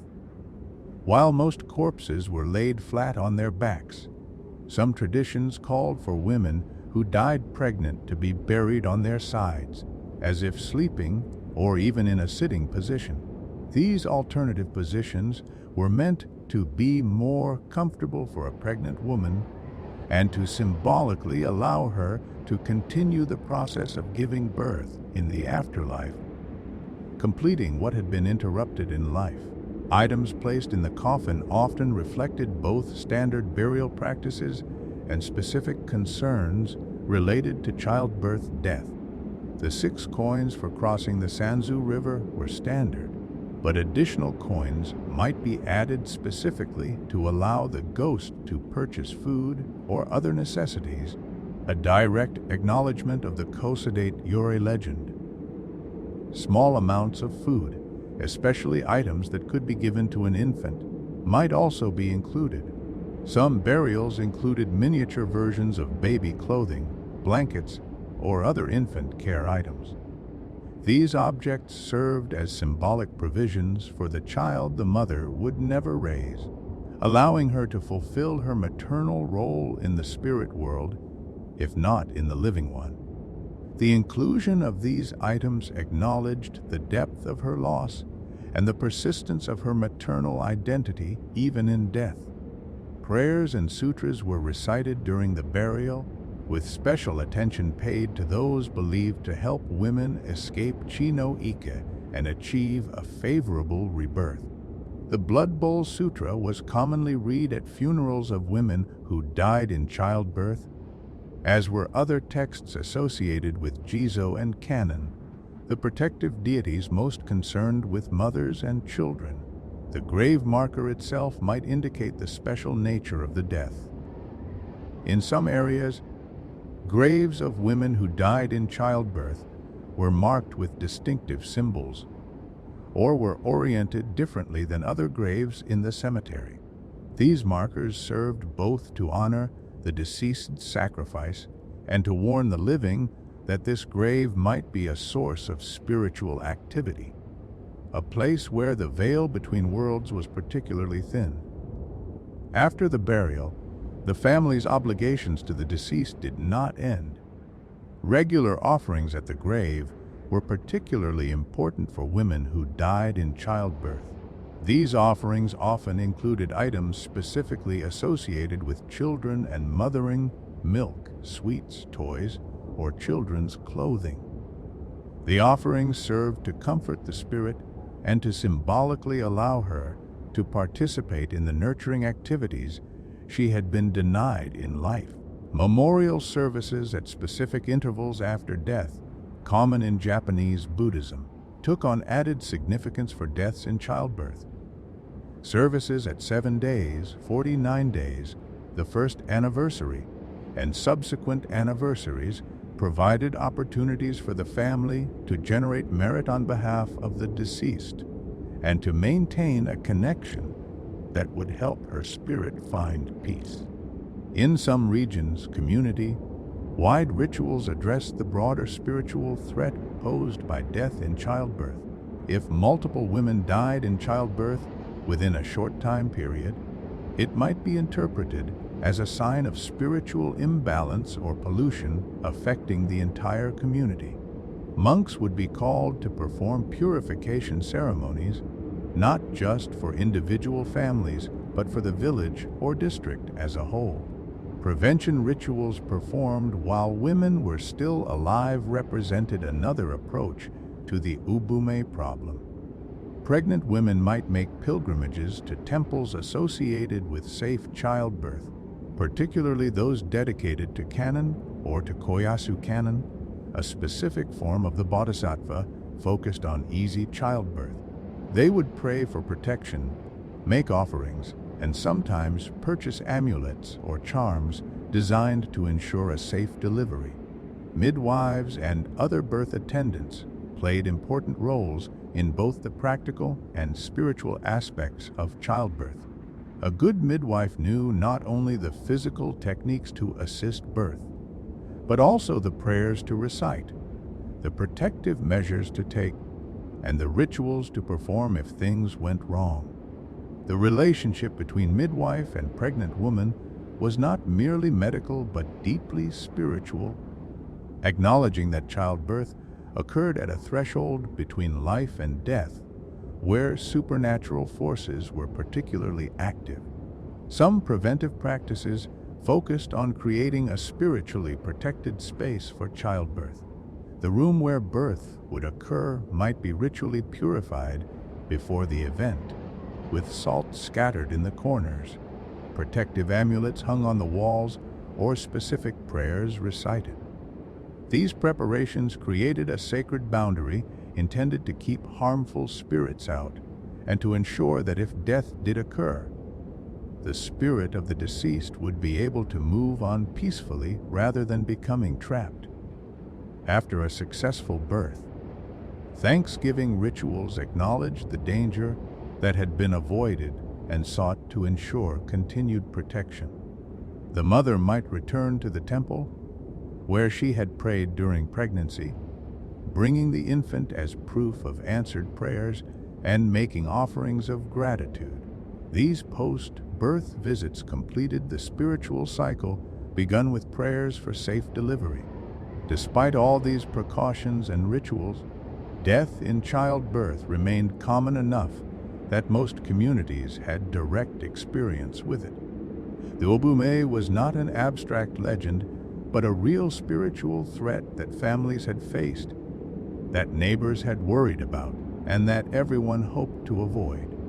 The burial customs and prevention rituals represented accumulated wisdom about how to deal with this threat, practical measures based on generations of experience with the supernatural consequences of maternal mortality. The elaborate nature of these customs also reveals how seriously medieval Japanese society took the spiritual dimensions of death, particularly deaths that occurred at significant threshold moments like childbirth. These were not simple folk superstitions easily dismissed, but rather sophisticated religious responses to genuine theological and pastoral problems. The Ubume was dangerous not because she was evil, but because her situation was spiritually unstable and unresolved, and the rituals were designed to provide that resolution, allowing her to complete her journey to the next life and preventing her from becoming a permanent presence in the world of the living. While the Ubume is distinctly Japanese in her development and cultural significance, her origins can be traced back to Chinese folklore and the complex process of cultural exchange that occurred along the Silk Road and through maritime trade routes connecting Japan to the Asian continent. Understanding this Chinese connection enriches our appreciation of how folklore evolves and adapts as it crosses cultural boundaries. The Chinese spirit that corresponds most closely to the Japanese Ubume is called the Guhuoniao, written with the characters that literally mean lady capturing bird, or in some translations, wench bird or ghost bird. This spirit appears in Chinese texts dating back to the early medieval period, predating the earliest known Japanese references to the Ubume by several centuries. According to Chinese sources, the Guhuoniao originated as the ghost of a woman who died during pregnancy or childbirth. Her spirit, unable to rest because of her untimely death and her unfulfilled maternal desires, transformed into a bird-like creature that flew through the night seeking living children. The Guhuoniao was described as resembling a large bird, sometimes specifically compared to a gull, with distinctive markings or an unusual cry that could be recognized by those who knew what to listen for. The Guhuoniao's behavior in Chinese legend was more actively malevolent than the typical Japanese Ubume. Rather than simply asking travelers to hold a bundle or buying candy to feed her own dead child, the Guhuoniao actively sought to steal living children, particularly infants and young babies. She would fly through the night, searching for households with young children, and if she found children's clothing left outside to dry, she would steal it. The stolen clothing could then be used to place a curse on the child who owned it, causing the child to sicken and die so that the Guhuoniao could claim the child's spirit as her own.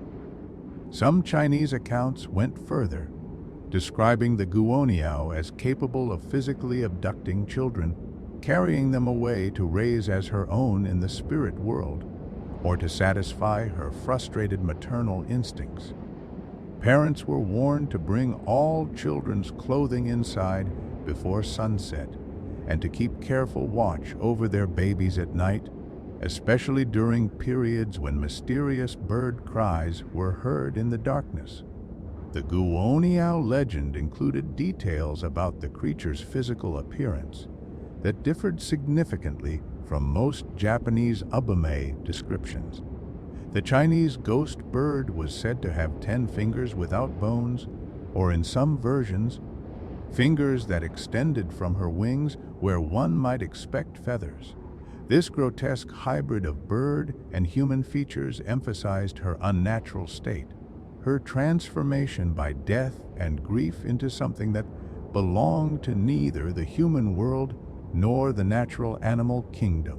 The name Guhuoniao itself contains interesting linguistic layers. The first character, Gu, means solitary or lonely, suggesting the isolation of the spirit. The second character, Wo, is an old term for a woman of low status or, in some contexts, a concubine. The final character, Neo, simply means bird. Together, the name evokes a lonely woman of low status transformed into a bird, a description that hints at social dimensions of the legend beyond the basic grief of maternal loss. When knowledge of the Guhuoniao reached Japan, probably during the Nara period from 710 to 794 or the early Heian period from 794 to 1185, when cultural exchange with China was particularly intense, Japanese scholars and monks encountered this legend through Chinese texts. They recognized similarities between the Guhuoniao and native Japanese beliefs about the spirits of women who died in childbirth, and gradually the two traditions began to influence each other. The Japanese adoption of the Chinese characters for Guhuoniao as one way to write, Ubume, represents this cultural borrowing. However, the Japanese interpretation of these characters and the figure they described diverged significantly from the Chinese original. Japanese legends retained the bird associations in some regional variations, particularly in areas like Kyushu that had the most direct contact with continental Asia.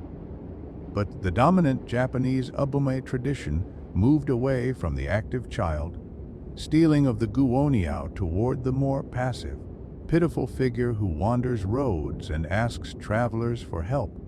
This transformation reflects important cultural differences between Chinese and Japanese approaches to supernatural beings. Chinese folklore often portrayed ghosts and spirits as actively dangerous, requiring protective measures and aggressive countermeasures. Japanese folklore, while certainly including frightening yōkai, often emphasized the pathos of supernatural beings, their sadness, loneliness, and the tragic circumstances that led to their transformation. The Ubume, in her most characteristic Japanese form, evokes sympathy as much as fear. The question of why the Japanese Ubume became less malevolent than her Chinese counterpart has no simple answer, but several factors likely contributed. Japanese Buddhism, with its strong emphasis on compassion and the possibility of salvation for all beings, may have influenced how the legend evolved. The figure of a grieving mother resonated with Japanese cultural values about maternal devotion and self-sacrifice, and the specific religious context of Chi-no-ike, the blood pond hell, provided a framework for understanding the Ubume as a victim of circumstance and religious doctrine, rather than primarily as a threat. However, the bird form Ubume did not disappear entirely from Japanese tradition. In regions where the Chinese influence remained stronger, or where the legend was less fully integrated with Buddhist beliefs about Chi-no-ike, the Ubume retained more bird-like characteristics and more aggressive behavior.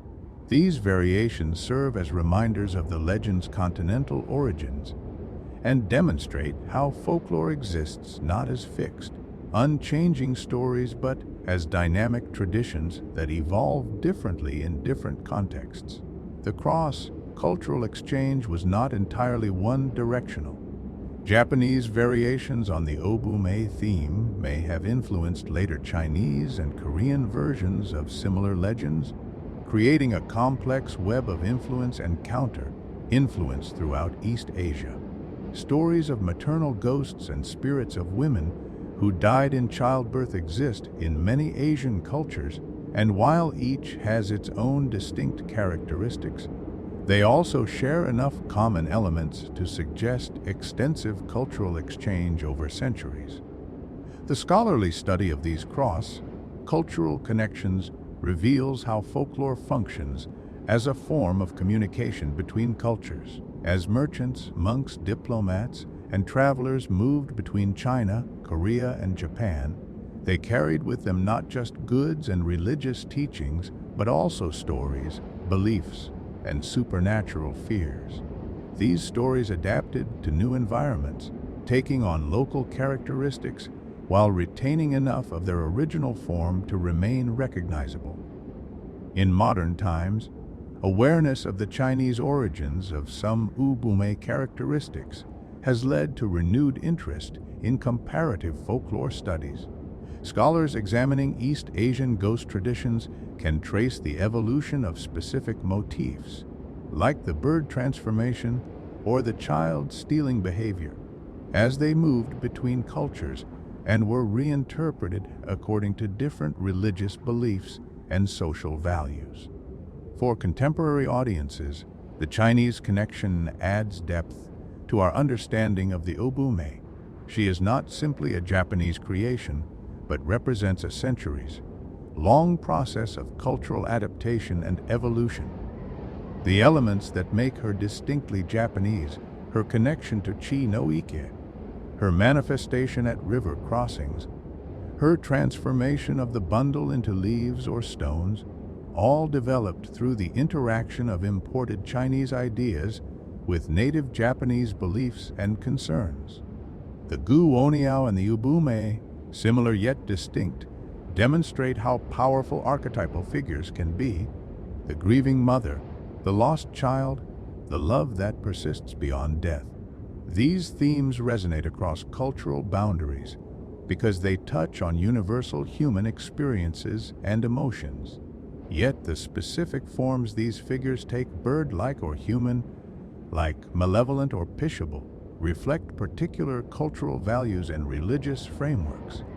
The Ubume is both universal and uniquely Japanese, a figure whose power derives from her ability to speak to timeless human concerns while addressing the specific fears and beliefs of the culture that shaped her. The Ubume did not remain confined to medieval texts and Edo period scrolls. She has continued to evolve and adapt, finding new life in modern Japanese literature, film, manga, anime, and even video games. These contemporary interpretations demonstrate the enduring power of the Ubume legend, while also revealing how each generation reinterprets traditional folklore to address contemporary concerns and sensibilities. One of the most significant modern literary treatments of the Ubume appears in Natsuhiko Kyogoku's 1994 novel, Ubume no Natsu, translated into English as The Summer of the Ubume. This mystery novel, the first in Kyogoku's popular series featuring the occult detective Chuzenji Akiko, uses the Ubume legend as the foundation for a psychological thriller set in post-war Japan. In Kyogoku's novel, a woman claims to have been pregnant for 20 months, an impossible duration that doctors cannot explain. Her husband, desperate for answers, consults with Chuzenji, who investigates the case by examining both psychological explanations and the supernatural beliefs that might be influencing the woman's condition. The novel weaves together discussions of folklore, psychology, and philosophy, using the Ubume legend to explore questions about reality, perception, and the boundaries between the rational and the supernatural. The Summer of the Ubume represents a sophisticated modern engagement with the legend, neither simply retelling the traditional story nor dismissing it as mere superstition. Instead, Kyogoku treats the Ubume as a cultural artifact that reveals something true about human psychology and society, even if the literal existence of ghosts remains ambiguous. The novel was successful enough to spawn both manga and film adaptations, introducing the Ubume to new audiences through different media.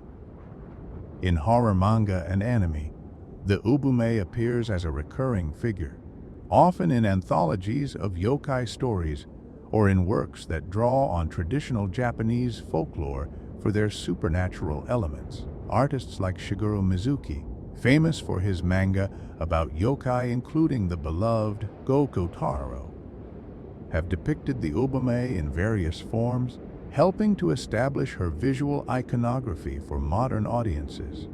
These manga depictions often emphasize the horror aspects of the Ubume, her blood-soaked appearance, her eerie manifestation in dark places, and the frightening transformation of the bundle she carries.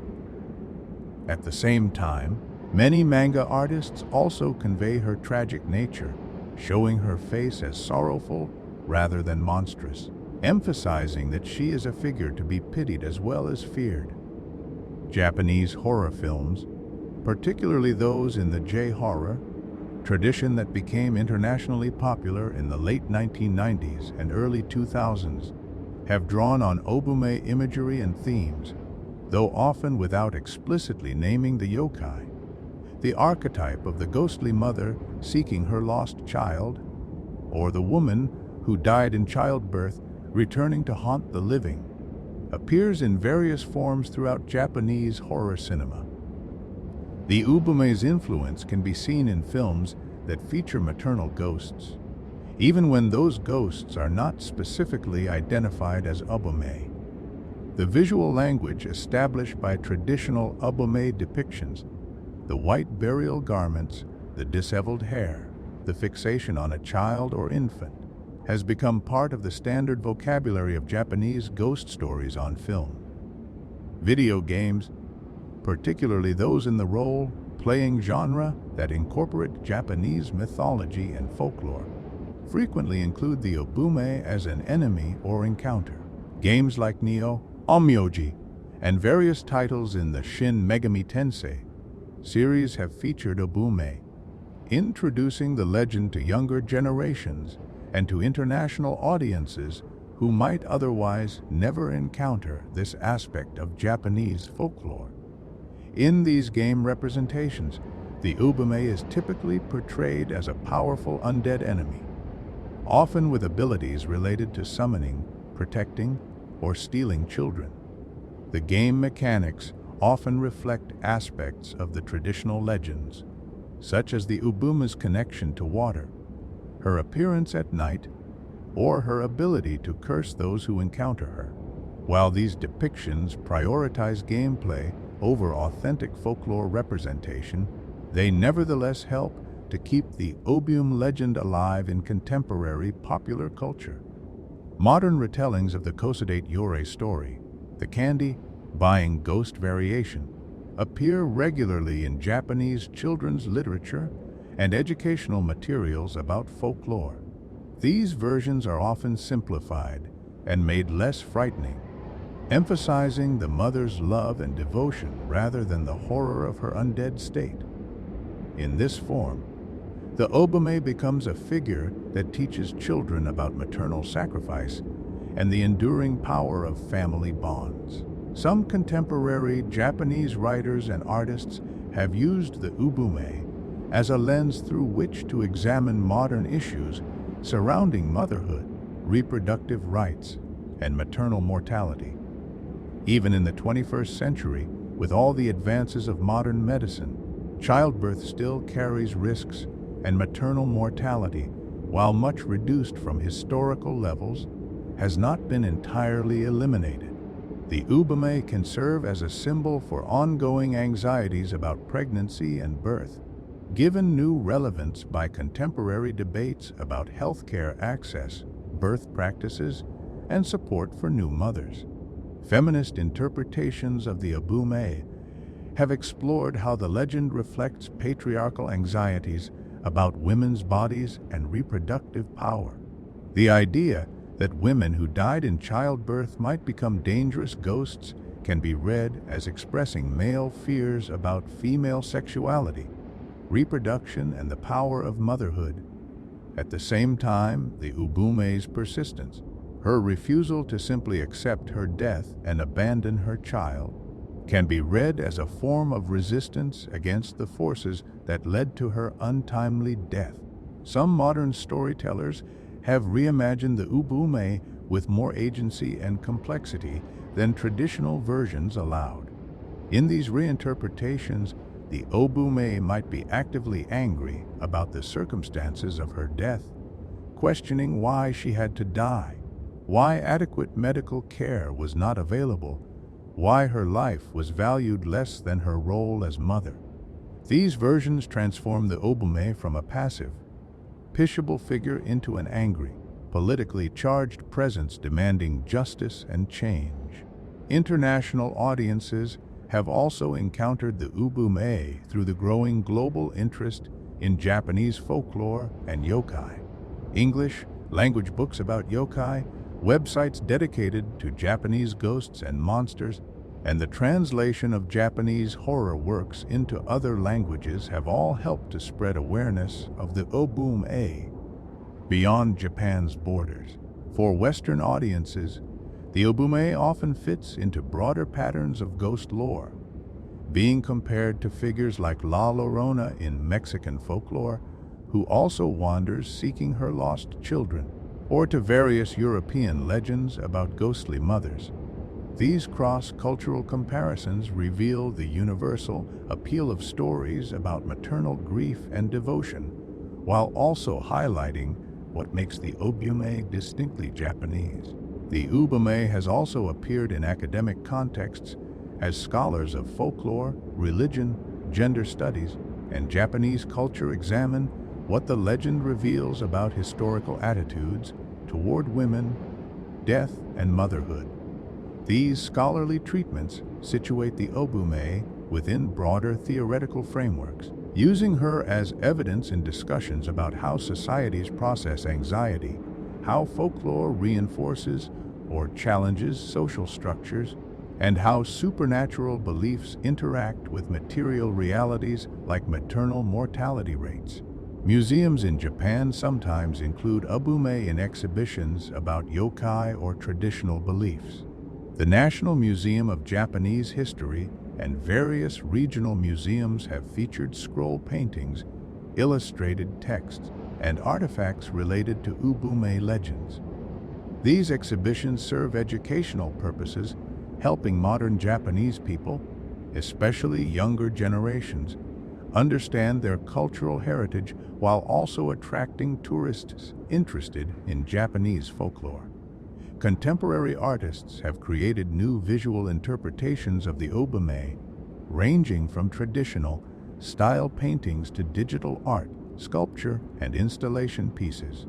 These artistic works engage with the legend in ways that are not simply illustrative, but interpretive, using the Ubume as a starting point for exploring themes of loss, longing, and the relationship between life and death.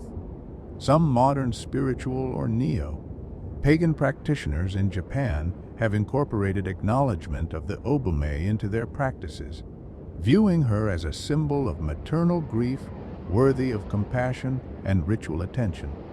These contemporary spiritual approaches often blend traditional Buddhist elements with modern psychological understanding, creating healing rituals for women who have experienced pregnancy loss, stillbirth, or other reproductive traumas.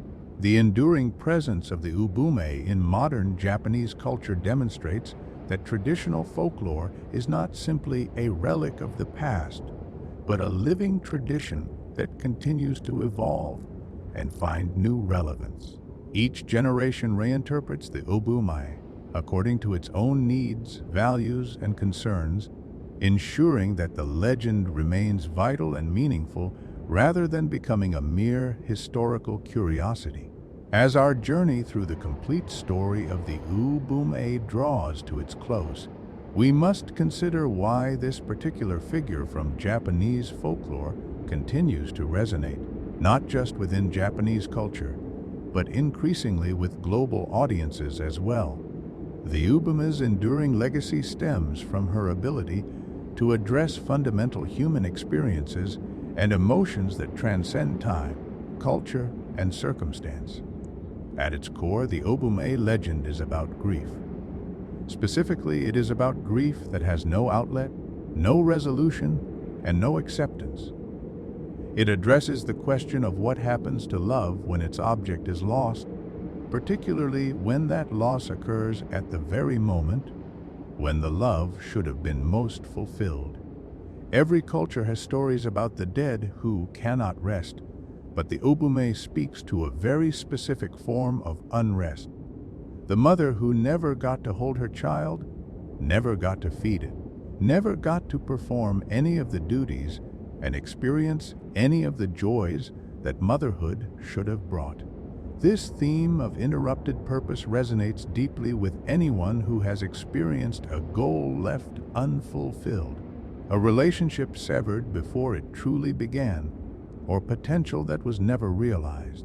The Ubume embodies the tragedy of the what might have been, the future that was glimpsed but never lived. In this sense, she speaks to experiences far beyond literal childbirth, becoming a symbol for all the ways that death, circumstance, or fate can intervene to prevent us from becoming who we were meant to be or doing what we were meant to do. The Ubume also reminds us of the physical dangers that women have faced throughout history and, in many parts of the world, continue to face. Maternal mortality has decreased dramatically in countries with access to modern medical care, but it remains a serious problem globally. According to the World Health Organization, approximately 295,000 women died during and following pregnancy and childbirth in 2017. The vast majority of these deaths occurred in low-resource settings and could have been prevented with adequate medical care. The Ubume, born from an era when death in childbirth was tragically common, serves as a reminder of this ongoing crisis. She honors the memory of countless women throughout history who gave their lives in the attempt to bring new life into the world. In cultures where maternal mortality remains high, stories like the Ubume's take on immediate, contemporary relevance rather than being merely historical artifacts. The psychological insight at the heart of the Ubume legend, that intense attachment can bind a spirit to earth, preventing it from moving on, reflects an understanding of grief that modern psychology would recognize as valid. The difficulty of letting go after sudden, traumatic loss, the way that unfinished business can haunt the survivors, the persistent sense that something important remains undone. All of these psychological experiences find expression in the Ubume's eternal wandering. The various forms the Ubume takes, from the frightening roadside apparition to the gentle candy-buying ghost, demonstrate the complexity of human responses to death and grief. We fear death, yes, but we also pity those who die untimely deaths. We want to believe that love is strong enough to overcome even death. Yet we also understand that such persistence can be as much a curse as a blessing. The Ubume contains all these contradictions, being simultaneously frightening and pitiable, powerful and powerless, devoted and damned. For mothers, the Ubume speaks to deep-seated fears about the possibility of being separated from one's children, whether through death or other circumstances. The intensity of maternal love, the biological and emotional bonds that form between mother and child, create vulnerabilities as well as strengths. To love so intensely is to know that loss would be devastating. The Ubume gives form to these fears while also celebrating the strength and persistence of maternal devotion. The Ubume's legacy in Japanese culture specifically reflects how folklore serves to process collective trauma and anxiety. For centuries, Japanese communities experienced regular tragedies of maternal mortality, and the Ubume legend provided a framework for understanding and responding to these deaths. The rituals developed to prevent women from becoming Ubume or to pacify their spirits, if they did, gave communities concrete actions to take, ways to feel that they were doing something to address a crisis that medical science could not yet solve. In modern times, When maternal mortality has been greatly reduced in Japan, the Ubume has not disappeared but has evolved, taking on new meanings while retaining her essential character. She has become a cultural symbol, a reference point in discussions about motherhood, death, and the supernatural.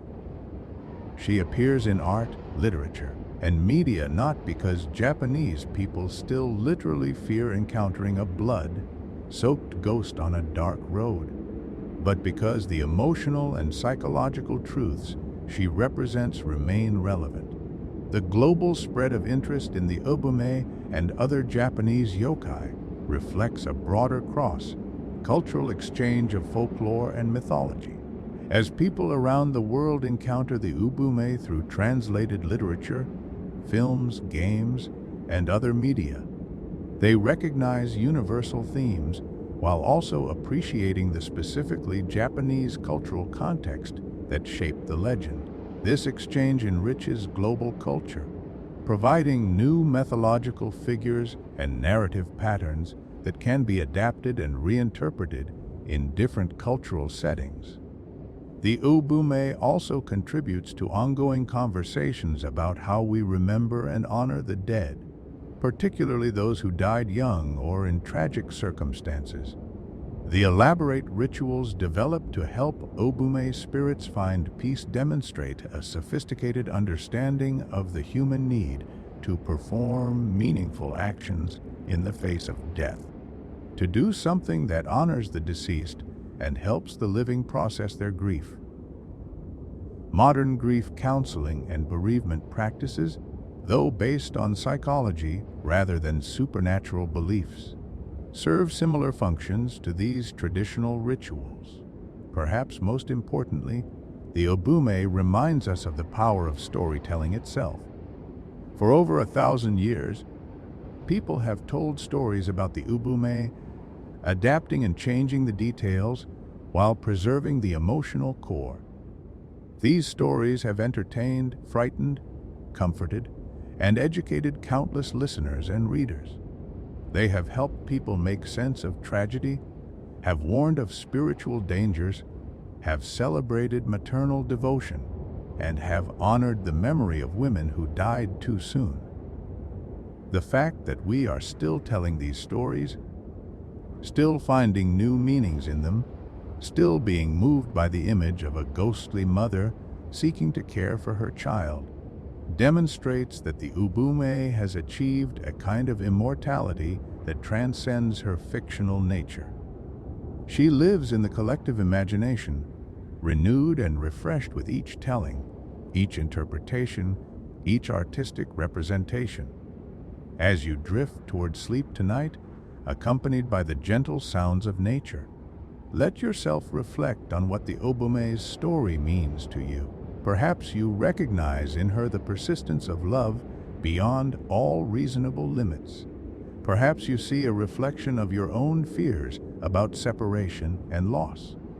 Perhaps you simply appreciate the beauty and sadness of her legend, the way it captures something true about human emotion, even while telling a story about the supernatural. The Ubume walks still in our stories and in our imaginations. She appears on dark roads in video games and horror films. She haunts the pages of novels and manga. She stands as a symbol in scholarly discussions and artistic representations.